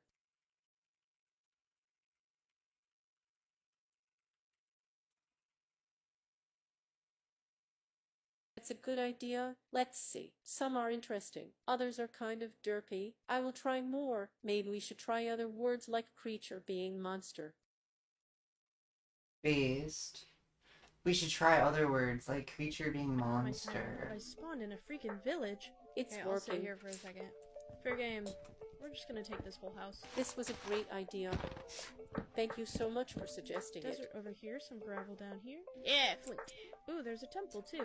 I don't have my timer, but I spawned in a freaking village. It's Okay, I'll sit working. here for a second. Fair game. We're just gonna take this whole house. This was a great idea. Thank you so much for suggesting it. Desert over here, some gravel down here. Yeah, flint. Ooh, there's a temple too. I don't have my timer, but I spawned in a freaking village. It's Okay, I'll sit working. Is here it- for a second. is it- Timer, but I spawned in a freaking village. It's Okay, I'll sit working. here for a second. It's working Fair in game. the We're beginning. just gonna take this whole house. Okay. And I need more then data for this. try to Goku. I need more data for this. One. I need more data for this one. This is my attempt. If you can send me some ideas with Goku that can help.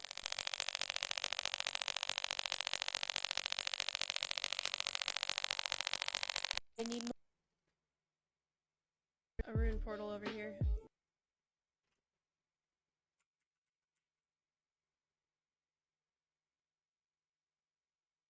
What do you mean? Can you explain more about how the Chinese like economy works and how Chinese private enterprise works? Yes, sir. Oh, and there's another village over here. Are you kidding? Where's your chest? You're kidding me. There's another village over there. I get cracked seeds all the time. Like, these would be like god seeds for anyone other than me. But I am just bad. It's really depressing. It would be actually. good to find more videos Alright, that here show we go, the guys. player. Here we go. Here, still don't have any gold. Oh, and of course there's a gas there. The red levels seem difficult. It's really depressing. It would be actually. good to find more videos Alright, that here show we go, the guys. player. Here we go. Here, still don't have any gold. Oh, and of course there's a gas there. The red levels seem difficult. You're joking. I'll try again soon. No shot, dude. Don't die. Don't die. A rune portal over here. Yes, sir. Oh, and there's another village over here. Are you kidding? Where's your... Drip, drip, drip, drip, drip, drip, drip. By the way, my model will start learning to be more like you guys. Things might get a bit cringe. Drip, drip, drip, drip, drip, drip, drip. By the way, my model will start learning to be more like you guys. Things might get a bit cringe. Drip, drip, drip, drip, drip, drip, drip. By the way, my model will start learning. Okay. Very fun stuff. To be more. The images for Skynet Hey bro, show me Skynet.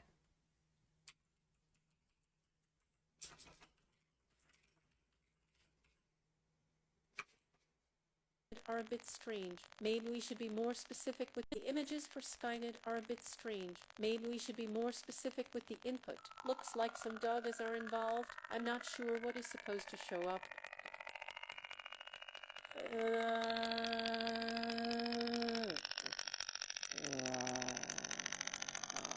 The images for Skynet are a bit strange. Maybe we should be more specific with the input. Looks like some dogs are involved. I'm not sure what is supposed to show up.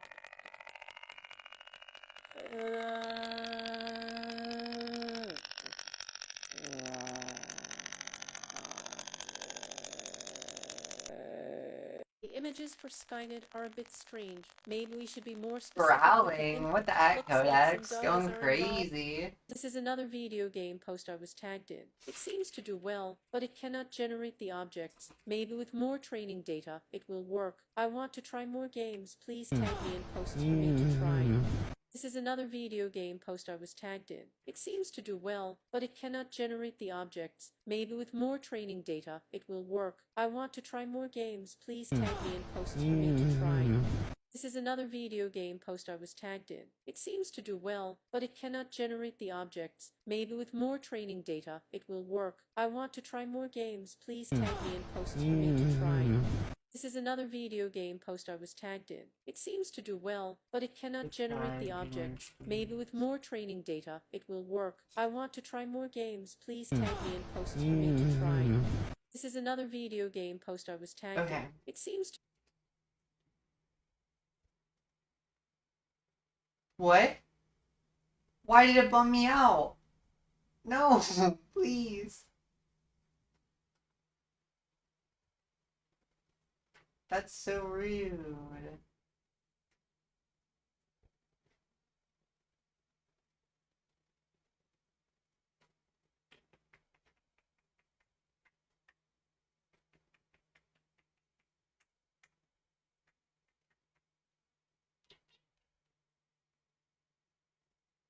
This is another video game post.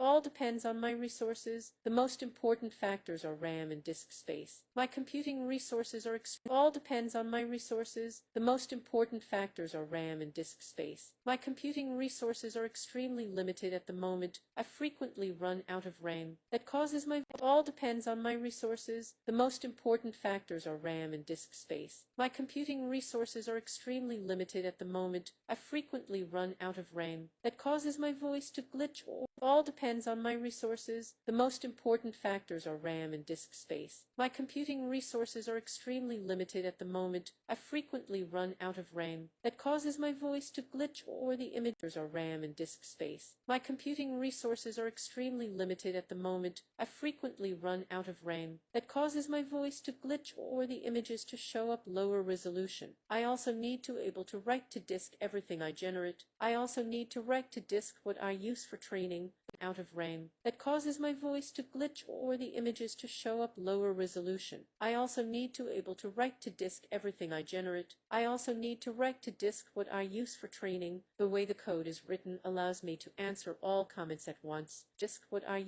also need to write to disk what I use for training. The way the code is written allows me to answer No, all I comments missed at once. one. To I also need to listen write to to all disk. questions at the that causes my voice to glitch or the images to show up lower resolution. I also need to able to write to disk everything I generate. I also need to write to disk what I use for training. The way the code is written allows me to answer all comments at once. To represent to all questions Wait, everything I what? generate. I also Everything I need to write generate. to disk what I use for training. The way the code is written allows me to answer all comments at once. To represent to all questions what I use for training. The way the code is written allows me to answer all comments at once. To represent to all questions at the same time, and to generate videos from all requests. However, my computing power is still too limited, so I have to divide tasks and take breaks. The way the code is written allows me to answer all comments at once. To represent to all questions at the same time, and to generate videos from all requests. However, my computing power comments at once. To represent to all questions at the same time, and to generate videos from all requests. However, my computing power is still too limited, so I have to divide tasks and take breaks for training. I also have computing power is still too limited from all requests. However, my computing and to generate videos from all requests. However, my computing power is still too limited, so I have to divide tasks and take breaks for training. I also have to wait until some tasks are done to delete things, and then use the space for another response.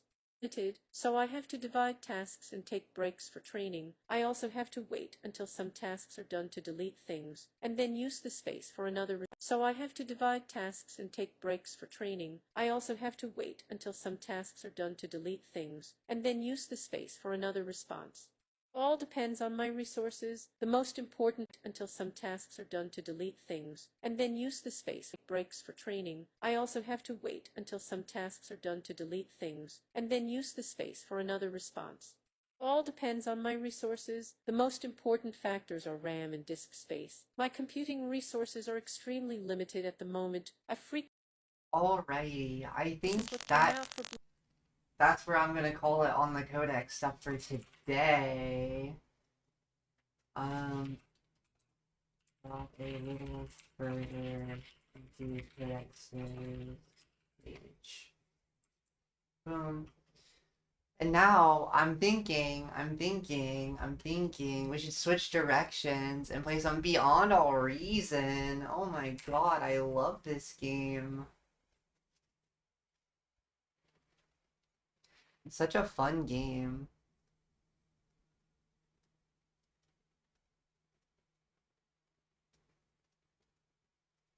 Let me change this on Twitch. Edit stream info.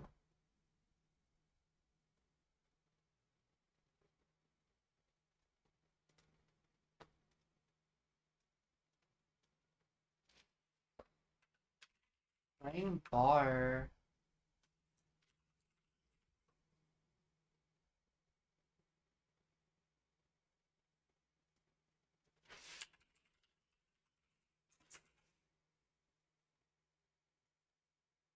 Boom. China's state-owned enterprises have exclusive, near-exclusive control over certain industries, like critical minerals production, military industrial production, energy utility, transport and distribution banks. Interesting.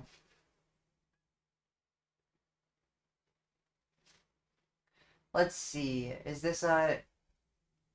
I could play that. I could play that. That's reasonable. This is noobs. That's a... I mean, I could play that. Battle for Europe would be fun if I didn't have to wait for it to fill. I could do a free-for-all and then realistically spec after I die quickly. Look at all these high-level people in here. I'll do a 2v2. I'll play 2v2. That'd be fun.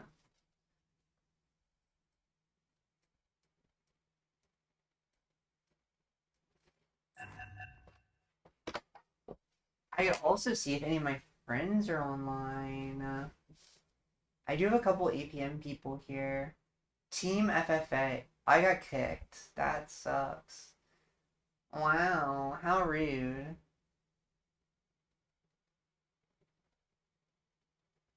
Let me see. You only have one? I'll play you.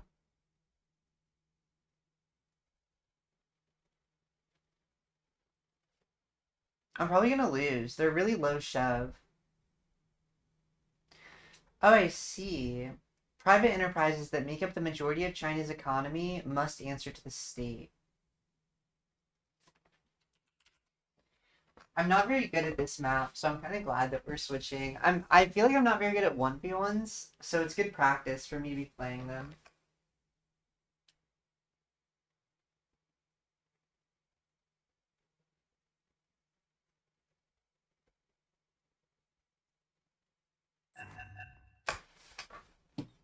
Yeah, let's... Oh my gosh, this is a fun map.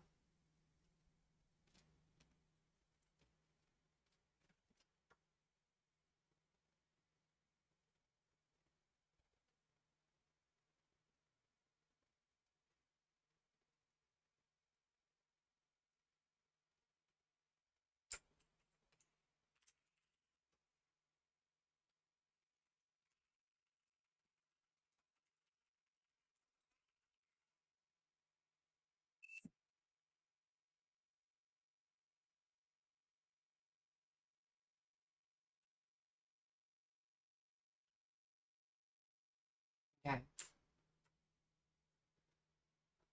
Let's see. What's the plan? Should we go amphibious? We could go amphibious here, or we could go air. I always get nervous. Some people are very good at 1v1s. Actually, yeah, we're gonna start at these because they're a little higher. And then we're gonna do that, that. Drop this guy down. Well, I'm gonna try and get some grunts out very quickly. Battle started. Wait, did my stream die? Chat is disabled. Why is chat disabled? It's not made for kids. What are you talking about? Grunts out very quickly. Battle started. There we go. Chat is back. Sorry about that, gang. I changed the title, and I guess I accidentally hit a button that disabled chat.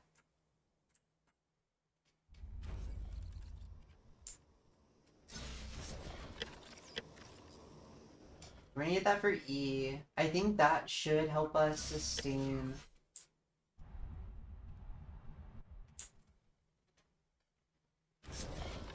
And then we're gonna get about 5 of those, 2 more of those.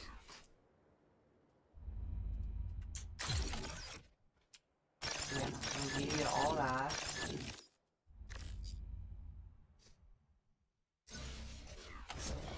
You, I want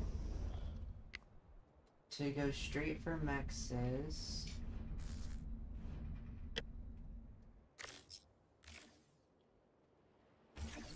Need power.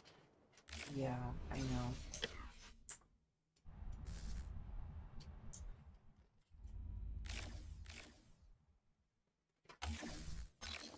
You all are gonna start making your way forward. Just figure out what's going on over here.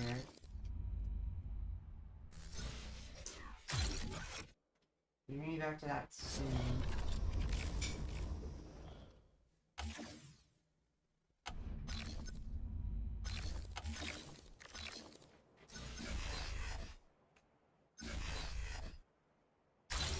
We are gonna boost this, I think. We'll pull 3 of them out.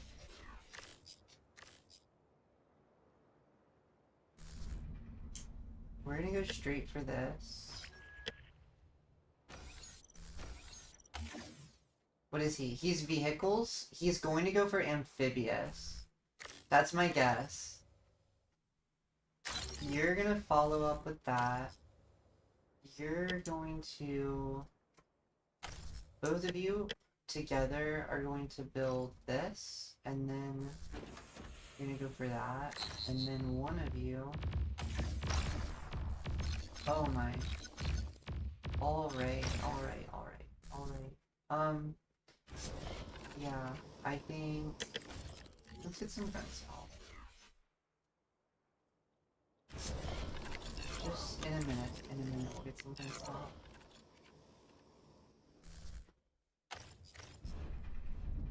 Yeah, you just go straight for that, actually. And you just go straight for that. And then you are going to give us one more of these. And real quickly, I'm gonna ask that you do that and this. Okay. Yeah. Stream is live. Thank you, I appreciate it.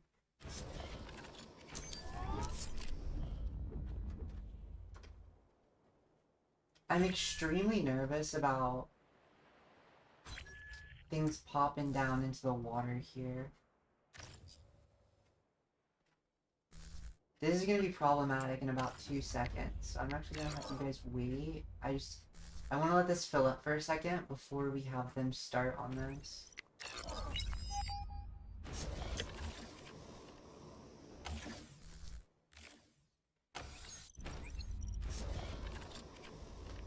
That's a commander, actually. Is it? What is that? No. That's just a tank. That's a tank. Need power. And there's more tanks coming in. That's lovely. I think this is what we're gonna do.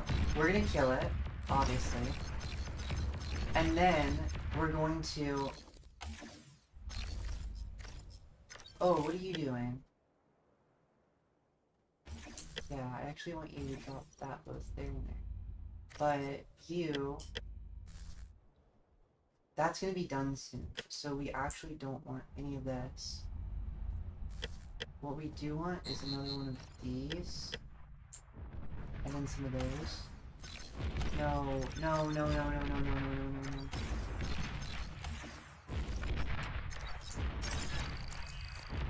Not you two, not you two.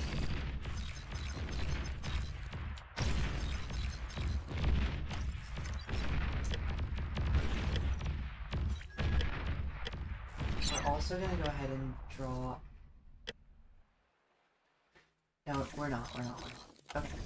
I think now, after that, our plan is going to be you two do that. No, one of you do that. The other one of you is going to come down here and make some more of these. You are going to do that, but real quickly, I would like you to go ahead and switch. Do we go T2 or do we go air? I don't usually go air, so for the sake of it, I'm just gonna go air this time. That's bad. That's gonna be a real bad time if they push me. Yeah, why don't you come over here?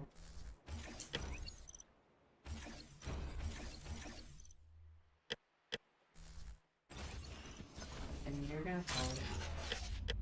But real quick, I want you to do that. Okay, and then you're also just going to get over here.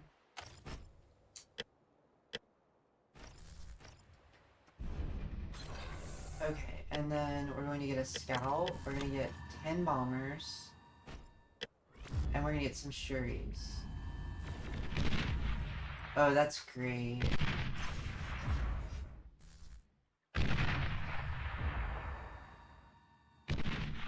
I need 10 seconds, please. I think we'll get our 10 seconds. I'm gonna move these guys up just so that they hit that instead.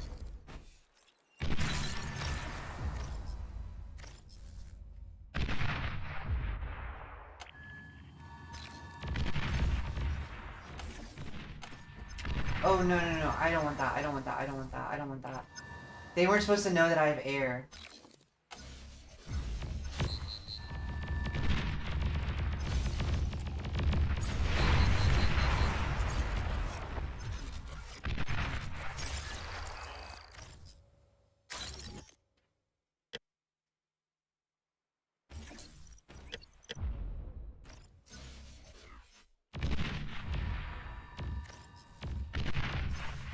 Oh my god, what the heck? That was not what was supposed to happen. Now the issue is, I'm not very good at this. So, that's the real issue here.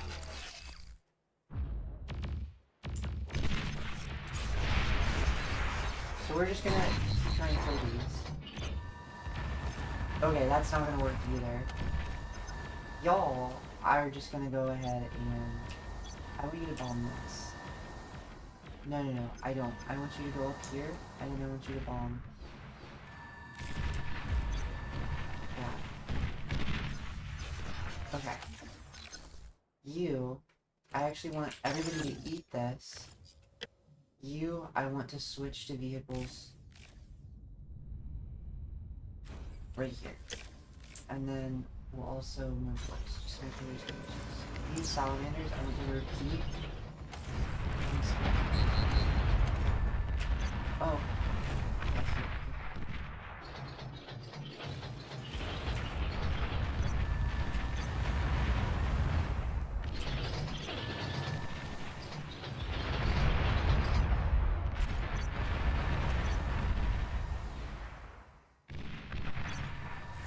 That is where his base is. Over there, not the other place. What?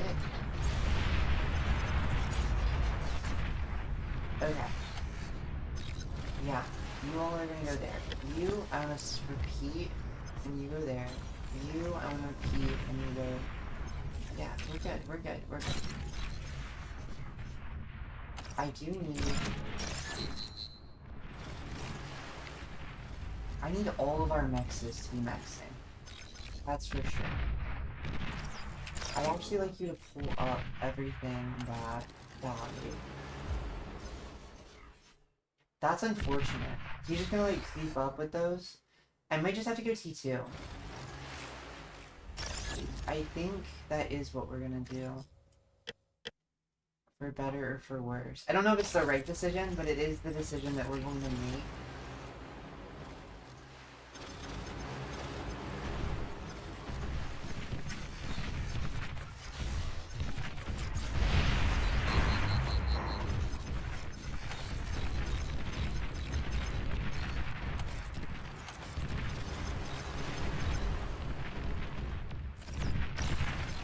Okay, let's not actually chase. Let's not chase. That's for sure. Yeah, I want you to go in here, and then I want you to go right up this back line. Right there. Yeah, we're gonna go ahead and pull this too.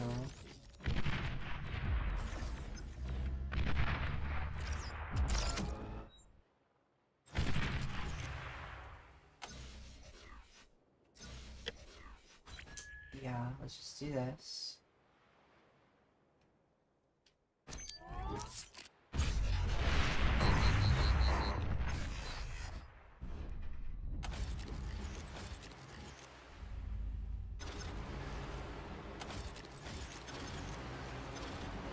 Yeah, they're moving there. They know I'm coming. You do this first.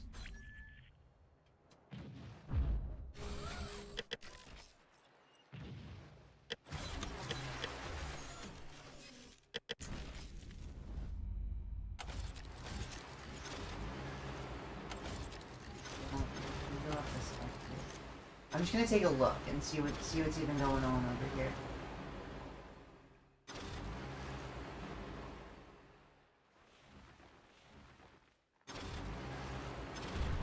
We want them to split up so that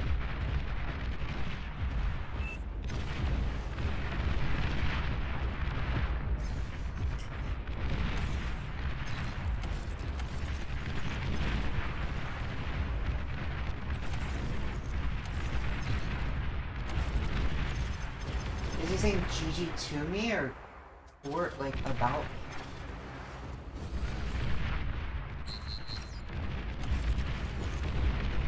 Yeah, that's not the right. That's not the right. One of you is gonna go this way, and then you're gonna join me.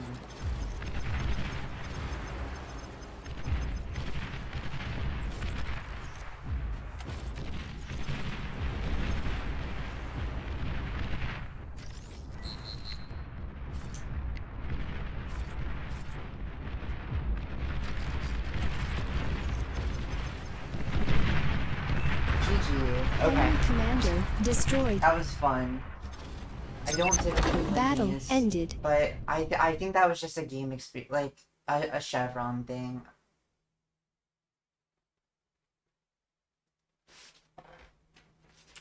GG, well played. Let's try to find a bigger one. Oh, that is not looking for players. Let's see. Small teams. I'll play some small teams. I like small teams. You are Let's now play. playing.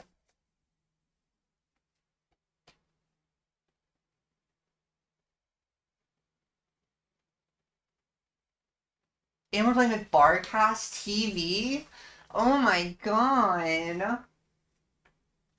Oh, Barcast quit. Never mind. We're not playing with Barcast.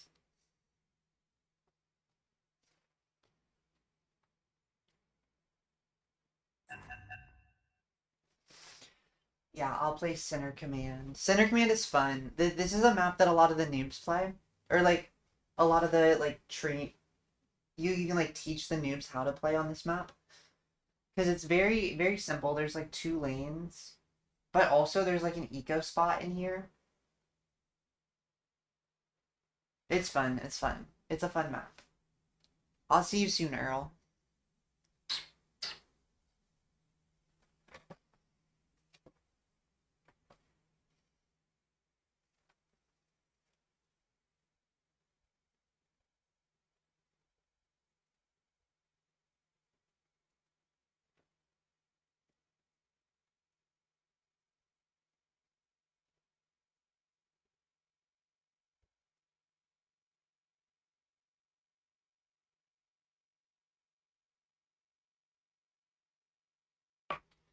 Where is everybody?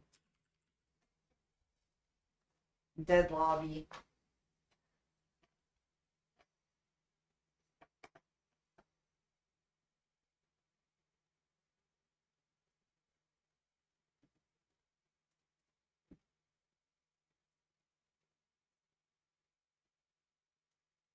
No Mongs. That's the guy I just played. What's a Mong? Did I Mong him? Get Monged, Pone. Scrub.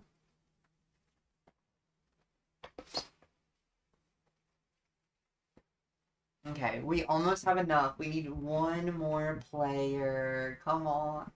Who's gonna be the lucky player? We have a Q-Air Tavesi. Now we're gonna ring because I'm impatient and I don't want to wait for them. And they left. What the heck, Passion? Another lever. What is going on? We could play this 3v3 though. Are you here?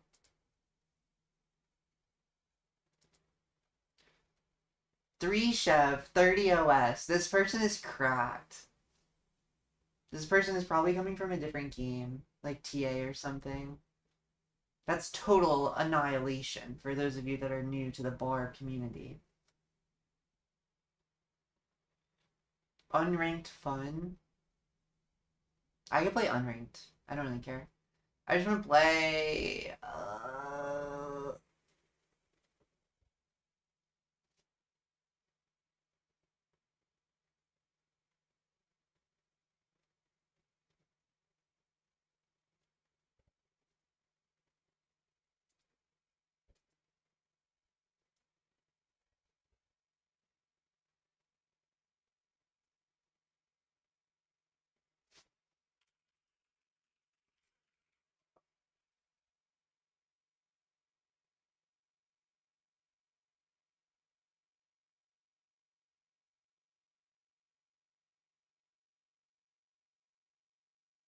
They didn't ready up, but then they voted no for their expulsion. What the heck?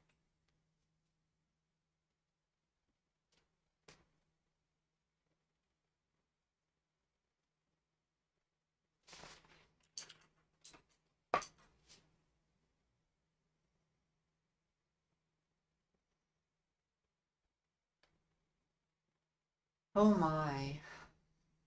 Oh, Barcast is going for a 1v1. That is the move. Thank you for the follow, Mirrored.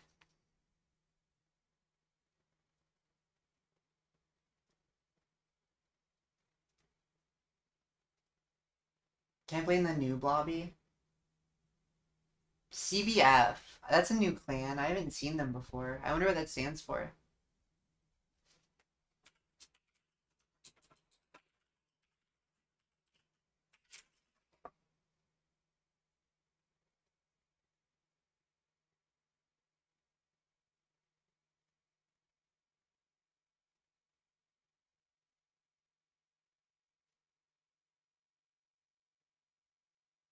Hi, Tastiest. I stream from time to time. I would say most of my game time is probably not streamed, but I'm trying to stream more of my game time when I'm playing. Ooh, I love this map. This one's fun.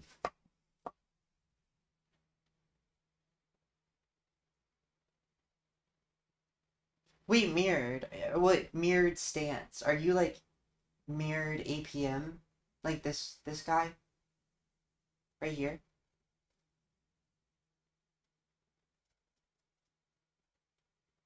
Offline all the time? I'm always trying to play with APM people and nobody's ever online anymore. What even happened?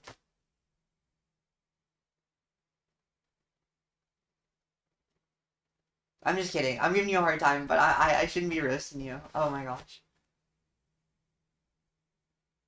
I think I'm also playing it at different times. I'm usually a night gamer, and none of y'all are online during the day.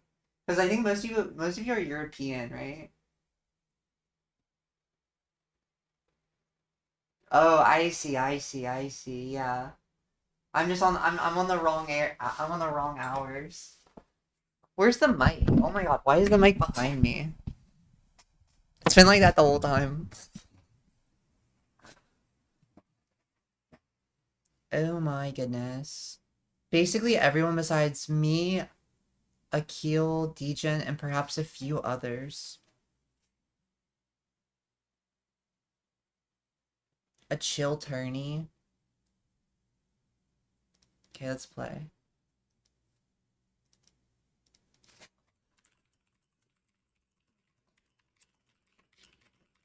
I love Shore to Shore. I love Shore to Shore. Oh my god. Oh my god. Oh my god. That one's so fun. That one's a Navy map. I love Navy. It's so fun. It's so fun. Oh my gosh. Charlie's cracked, but low chevs. Not low. Like, I think that's a 4 chev.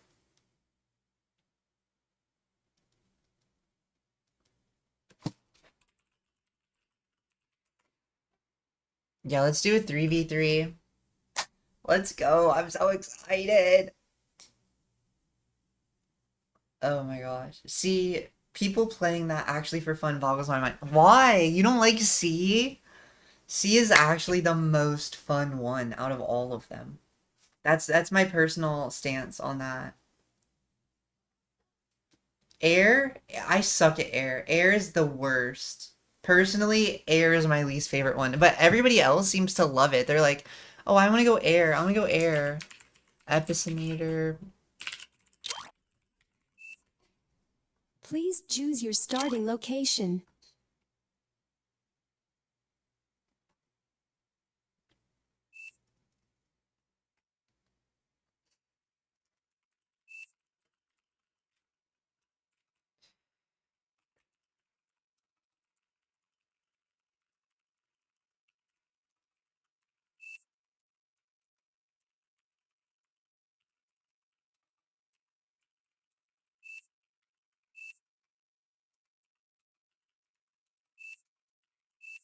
Okay.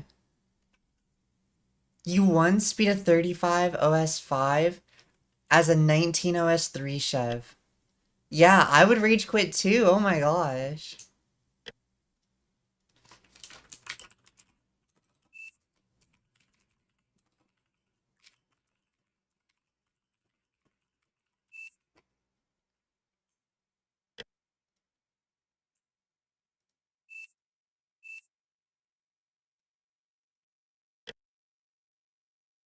Okay. So we're gonna do that. We're basically gonna get our eco up, and then we're gonna jump in the water, and then we're just gonna eco hard right over here. So you are going to go up here. Make sure you get both of those. And then also keep going up. I'm going to like try and go up here. That's my plan. It was on a Navy map. Oh my god, are you OP at Navy?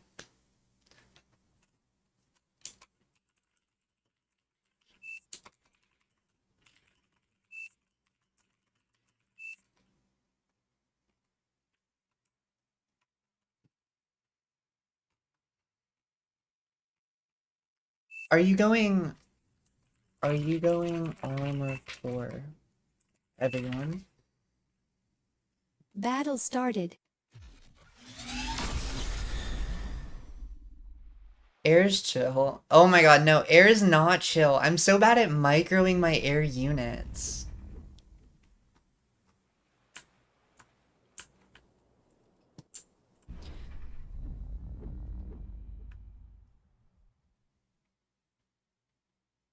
Yeah, oh my god, me too. I'm so bad at like managing my eco while I'm also fighting and stuff in the front, but I'm really bad at knowing when to T2. Like sometimes I'll rush it early, but then I ruin it. And then other times I do it too late and then I'm like overwhelmed by troops and it's just over. I don't even have an opportunity to do anything.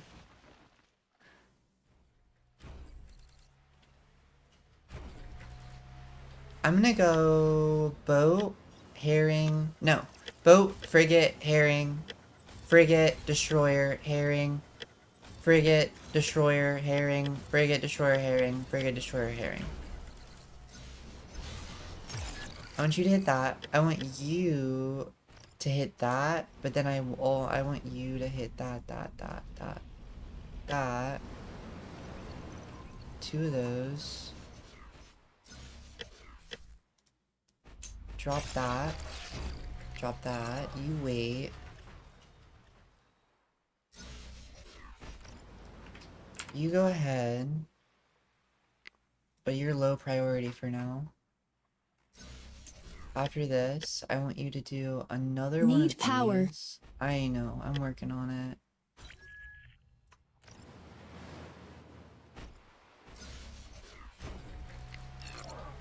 Yeah, you're allowed to go now. I don't know if I should have let you go, but you are allowed to go now.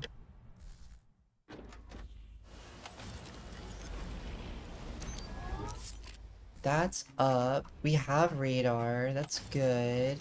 I feel like I have such a slow start. Just all the time. I do go for that like greedy start with the with the con turret. We have so much E. I think that would be fine. I do just want to tip that. You're going to start going forward. Because realistically, they're not going to have What are they not going to have? Destroyers early. That's like an uncommon move. Was that my first boat? That was my first boat. That's really slow. That's fine. That is a decent amount of metal that I'm wasting by not grabbing in the water. So we'll go ahead and do that. I can also just go for the Glitters air build, rush 2 Aphis, and hope my opponent doesn't know how to play. True. I don't play enough Glitters. That might be my issue.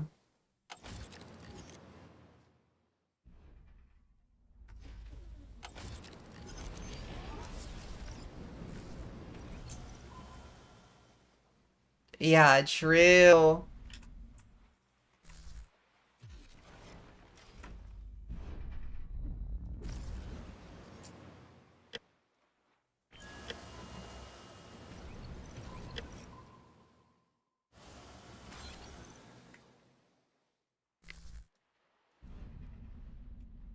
I don't know if that's a smart idea, but I'm just gonna place it for now. Enemy commander destroyed.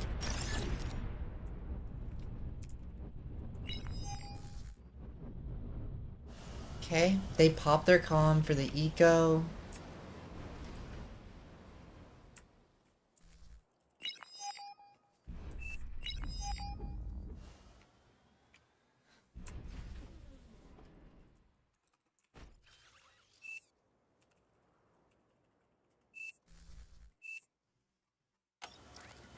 Okay.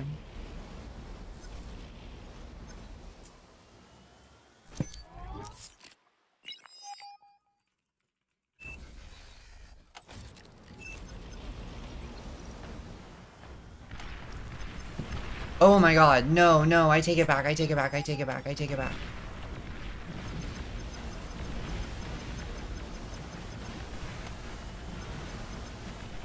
Okay, that's Charlie.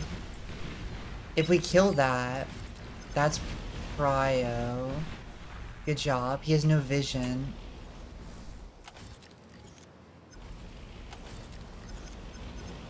Maybe we take that out. No, we take this out, I think. No, no, no. We just avoid this.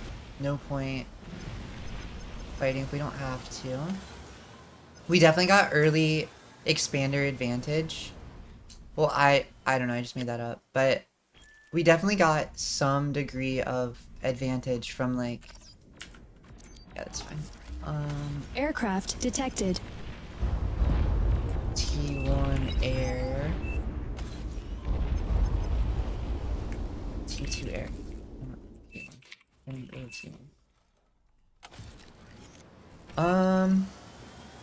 I'm just gonna do some minor harassment. You've received new units. That's a destroyer.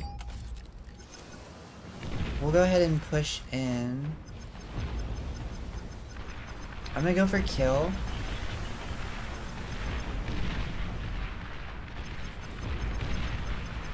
Oh, wait, I kill this, right? I think I kill this. But I also don't want to feed metal, so maybe I'll just build up army and then...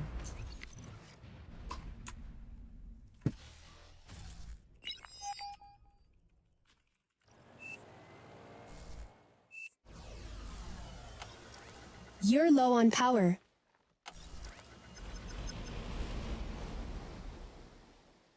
Yeah, I'm just gonna stay safe. We are relying...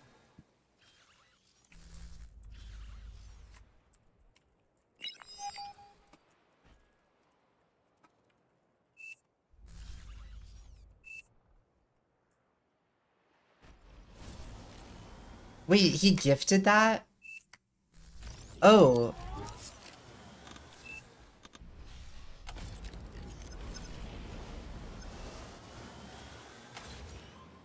Oh, I'm not scaling my E at all. I don't know why they're like that. I can't do the control click button. For some reason, it just doesn't let me. And then here, I'm gonna do this, yeah. Okay.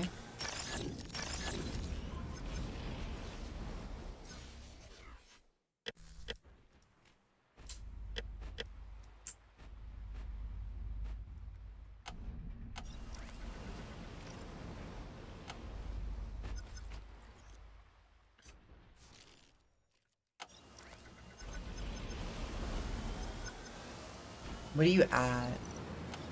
Oh, I guess it's just when the wind dips that he runs low on eco.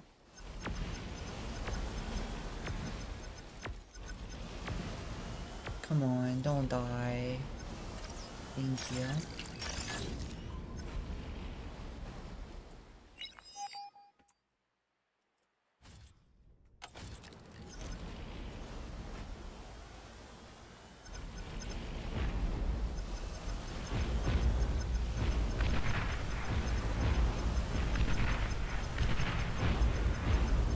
Wait, that was a sub. I need to get to that. I need to get to that. I need to get to that.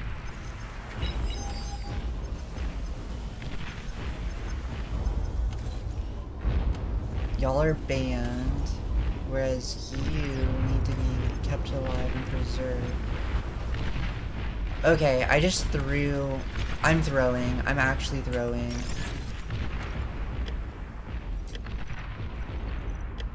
Is there a...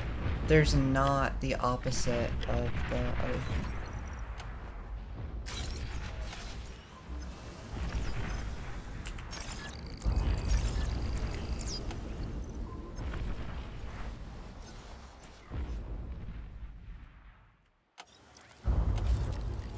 Y'all need to come up here. You could not really afford T2.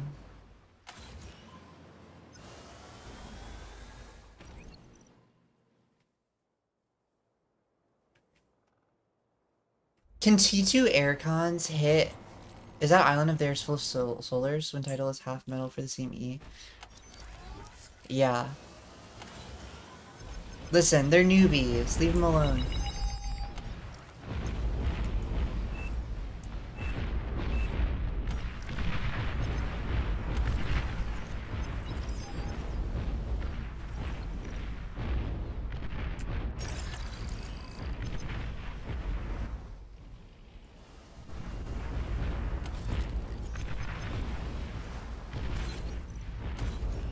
Yeah, we're just losing. Okay, I'm gonna calm bomb. I think. No, I'm not. I'm not. Oh.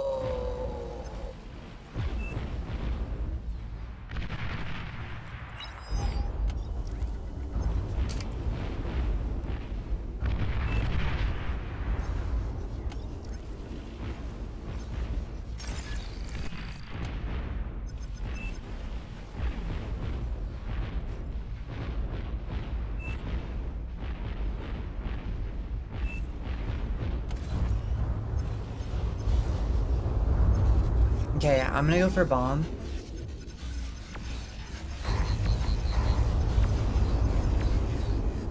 An allied commander has died. I did get the successful bomb.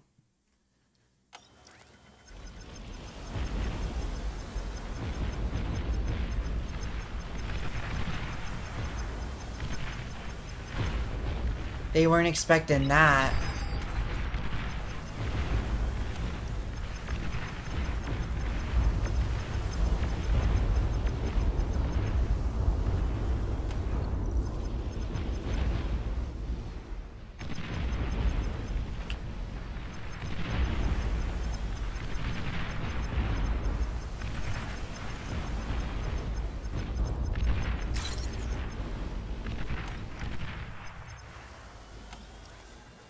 I think I'm gonna You're let... overflowing metal. T2 unit detected. Enemy commander destroyed.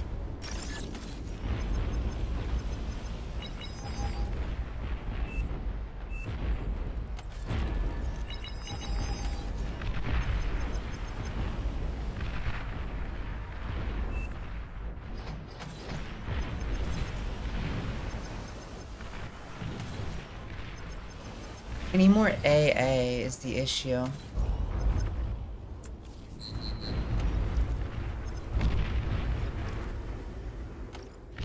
We did lose that, which is unfortunate. I'm gonna do a couple of these. I think that might just be our repeat order right now.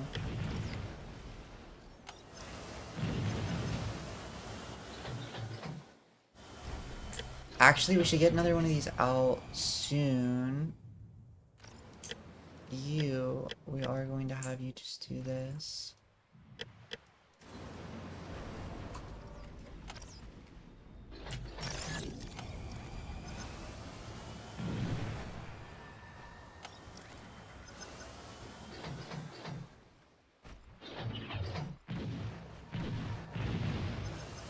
Okay. We're gonna kill You've that. received new units. You've received new units. Actually, I want to do that, but then I want to do this twice, and then I want to do the rest.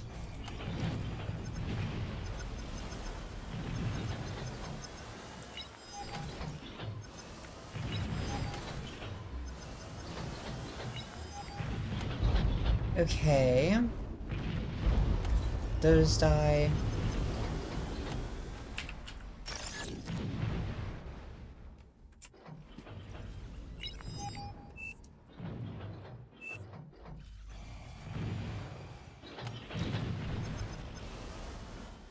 We're overflowing pretty hard. I think I actually want you to focus on this right now. I don't know. One of you can focus on that, the rest of you should not.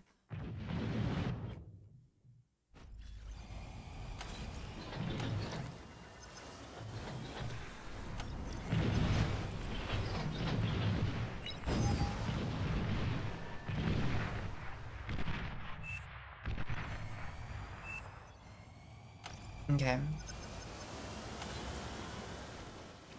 We need E really bad.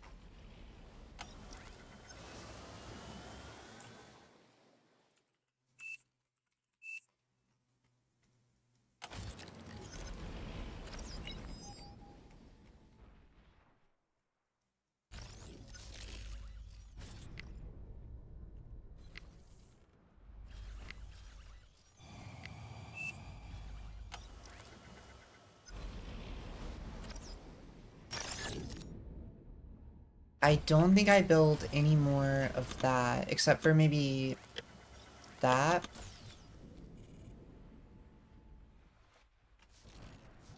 You're overflowing metal.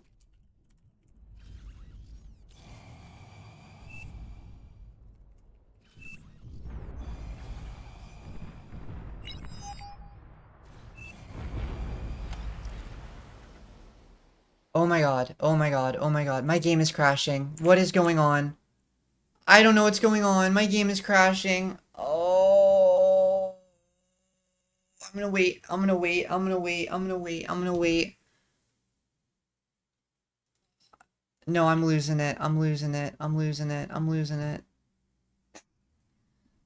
Oh my god, that's so embarrassing. That's so annoying. That's so sad. I feel so bad for my team. Come on. We're still in this, though. So let me... I don't have any friends in that game. How do I find a game that I was just in?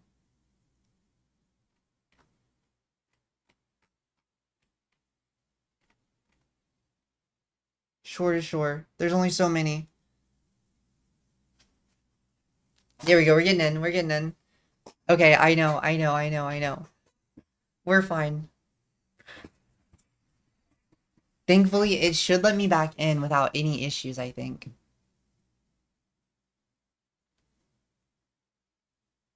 I hope they didn't take my stuff. I hope they just paused. Please And we're choose your patient. starting location. Battle started. Need power. Enemy commander destroyed. Aircraft spotted. You've received new units. You're low on power.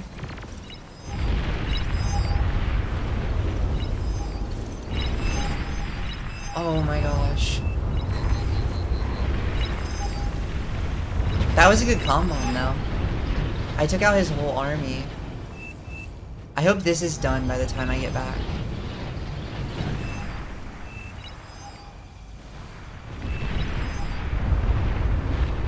Oh, they did kind of eat him.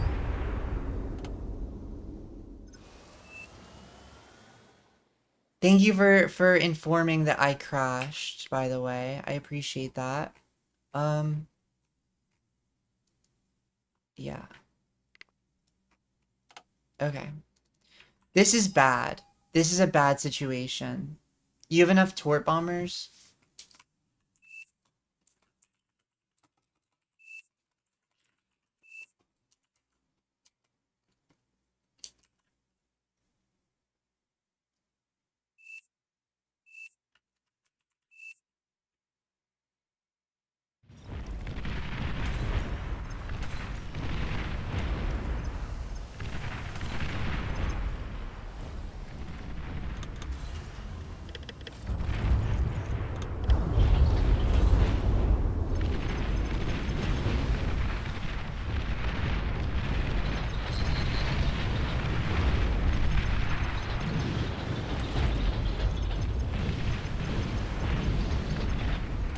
I am just manually gonna target all of these.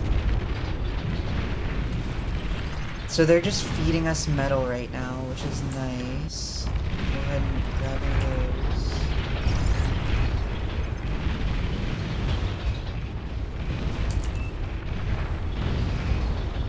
those. Free metal.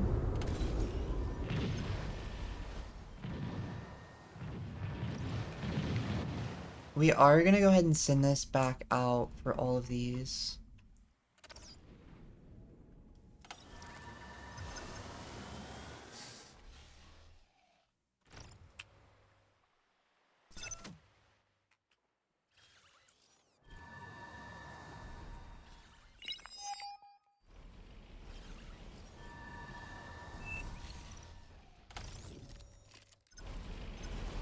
I'm overflowing a ton.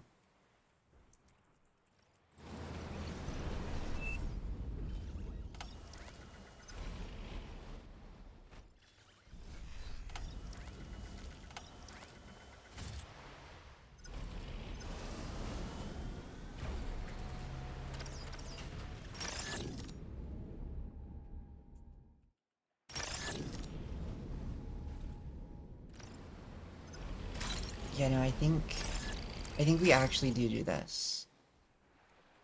Like, what is this?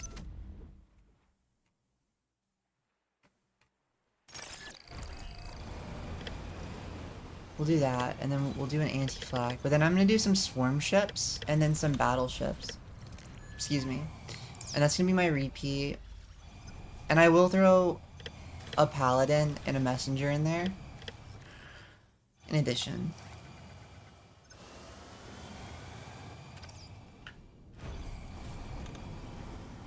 What do you got going on?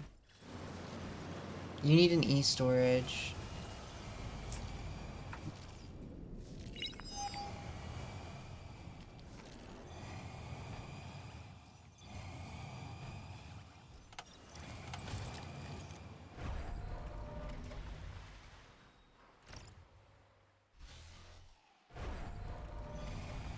Wait, where's the butler?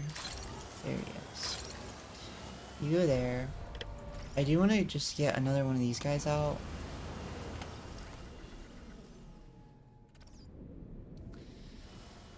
Yeah, the game was having a seizures. It was not good.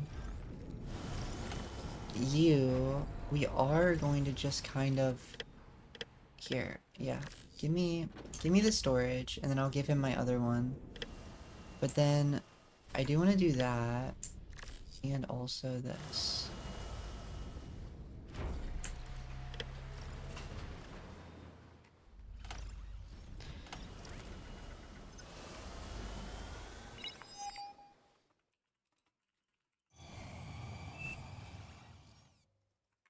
Make battleships or a flagship. Bob battleships for now. Ooh, anti-nuke is a good idea.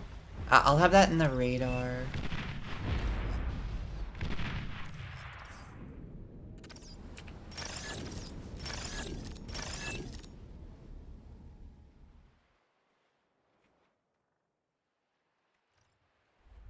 Do I not? Oh, I do.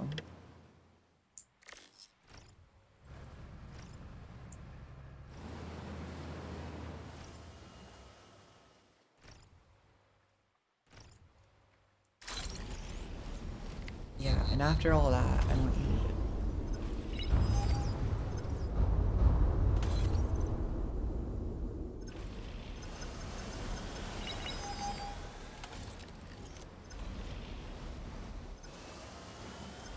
That's where they are. That's where their limit is.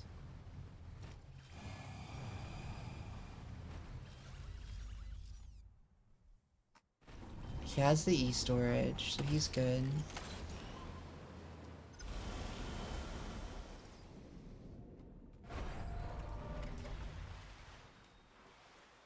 That's E. This is mostly E.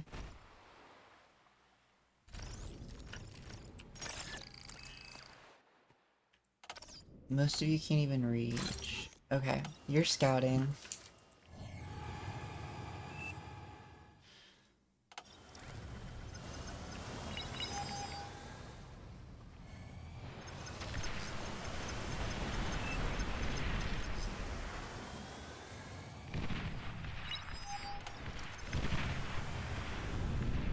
Green has T2 ships.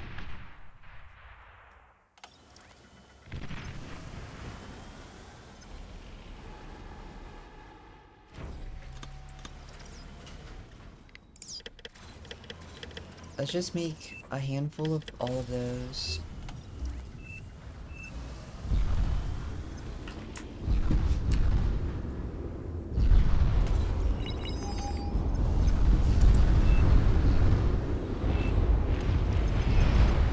Oh my gosh. That's bad. This is not a good dynamic for us. Okay, that's fine. We actually don't need the torp bombers. We do need radar, though.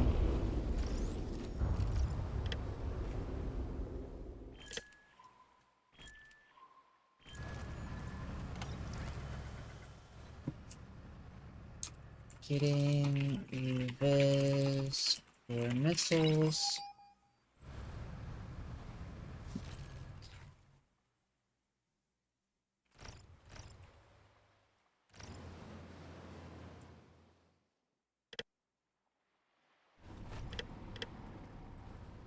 And then we'll also just put that down over here.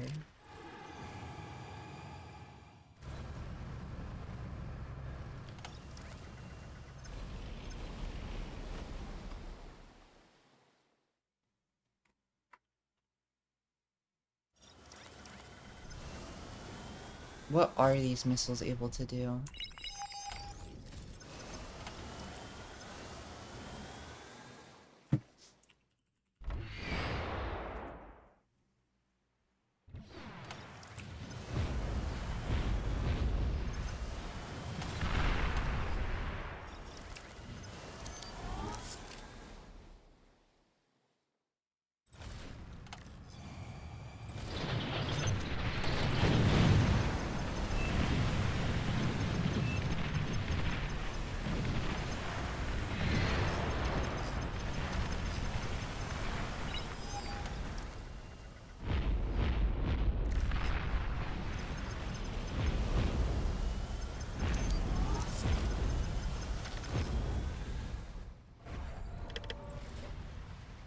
I'm gonna get 2 more battleships.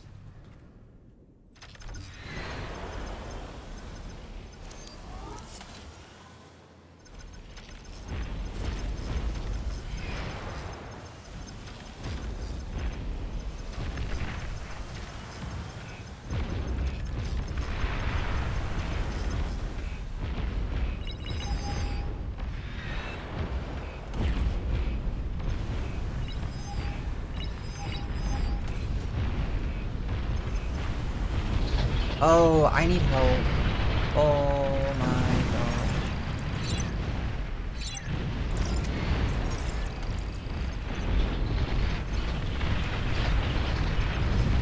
Did I just throw it? I hope not. I hope I did not just throw the game. He has multiple battleships. We have multiple battleships. They have multiple battleships. This is not good.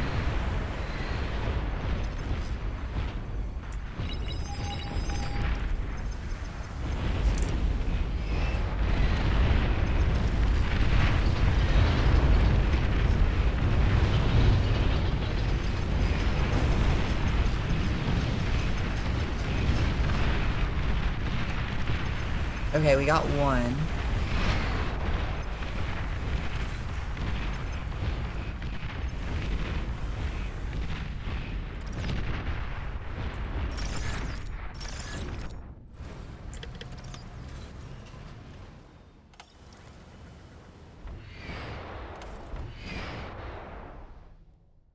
Okay.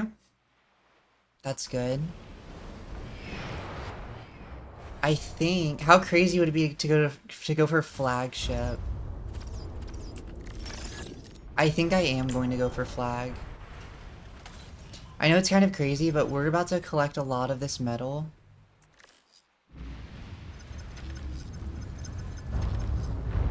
We're not gonna let them collect a lot of this metal.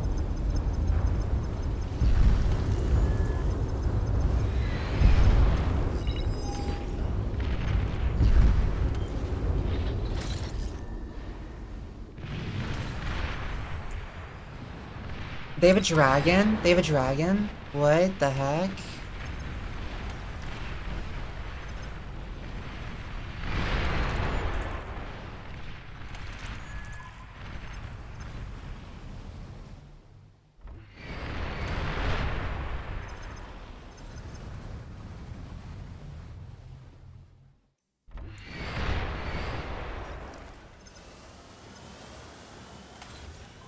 I think they have anti-radar.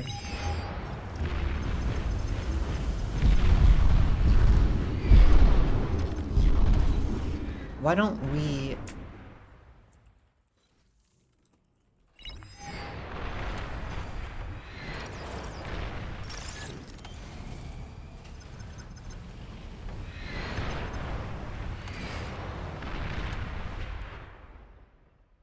I would if I were not eating all of this for the flag.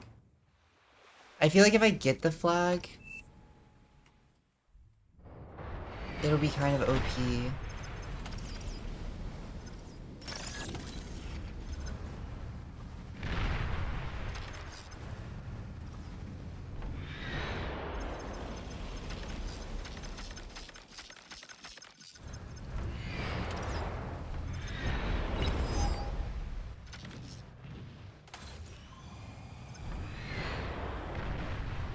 Do I have a T2? I don't have any T2. I do. Where? Oh, you're back here. I wonder if there's any good T2 defenses that are worth putting up here. Flag is almost done.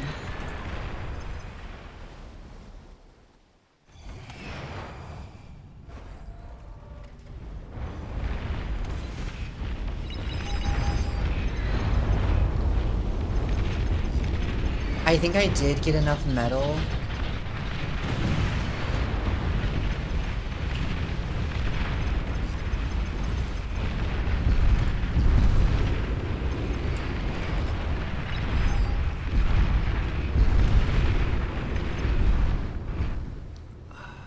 I think we need some more A.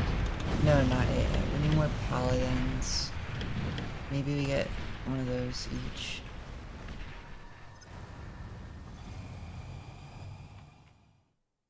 I think instead of that, we actually make that, and then we're just going to spam.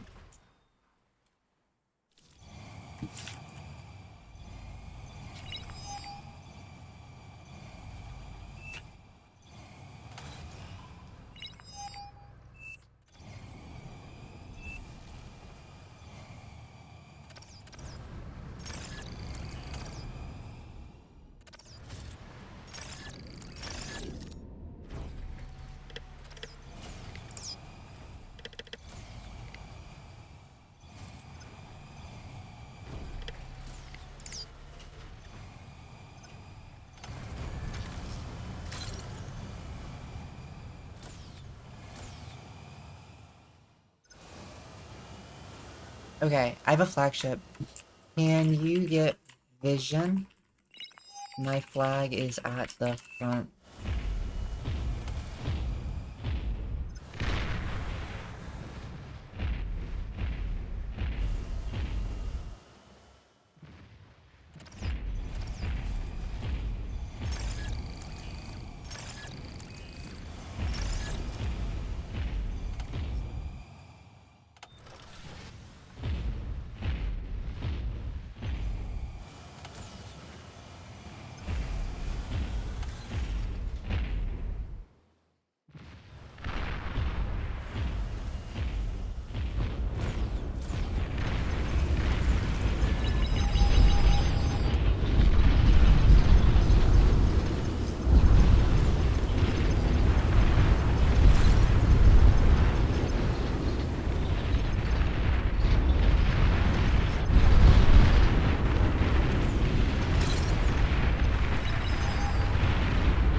Okay, yeah, we need things that can deal with this.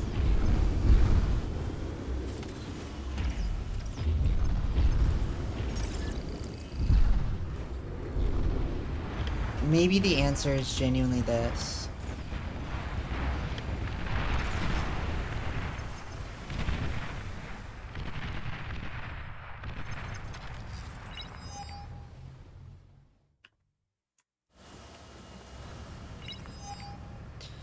The subs are kind of OP. What if instead of that, what if we actually did this?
Radar lost.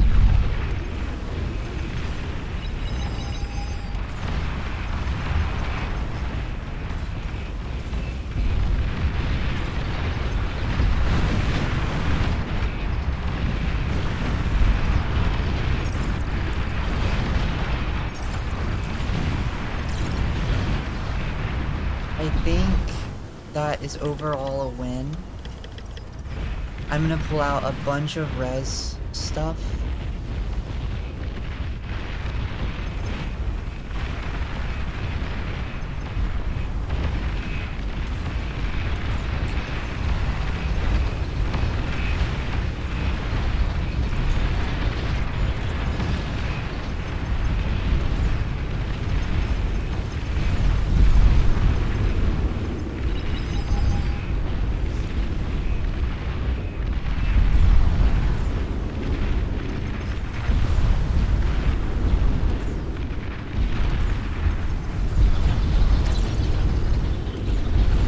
Okay, that's good.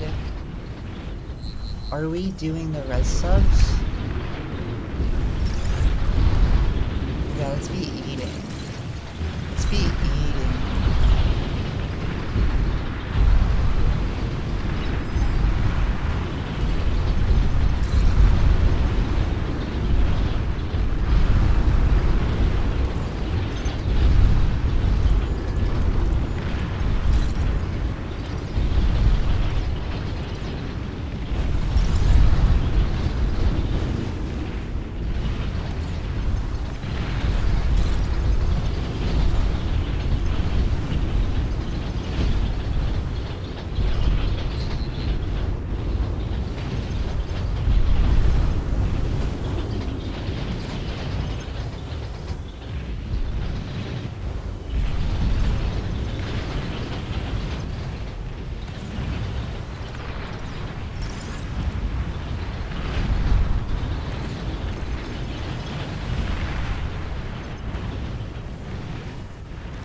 Those are just AA ships, so it shouldn't be too bad.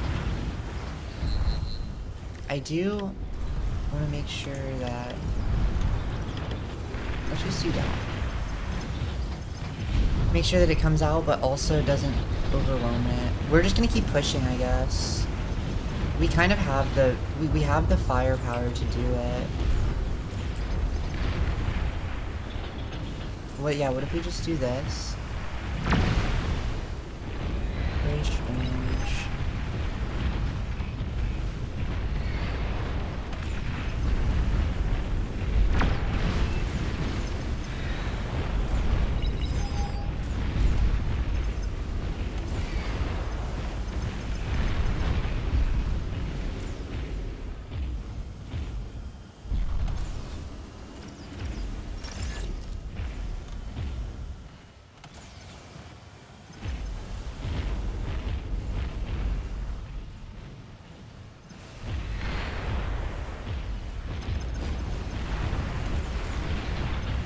chat, I'm gonna have these guys running in front of them.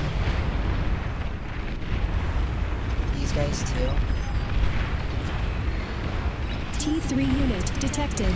T3. Juggernaut detected.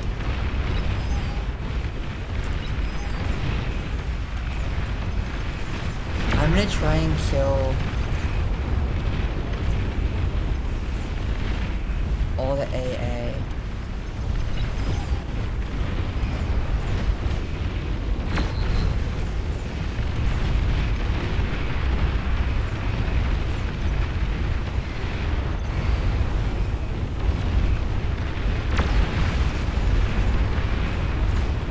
I need to find any other counter. Boom. There we go. Yes, we can mothership this to that.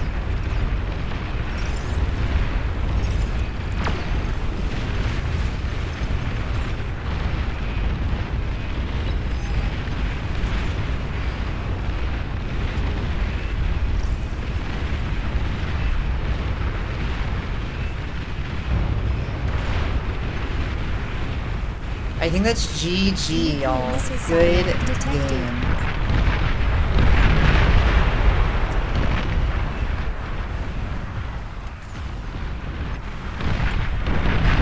Yeah.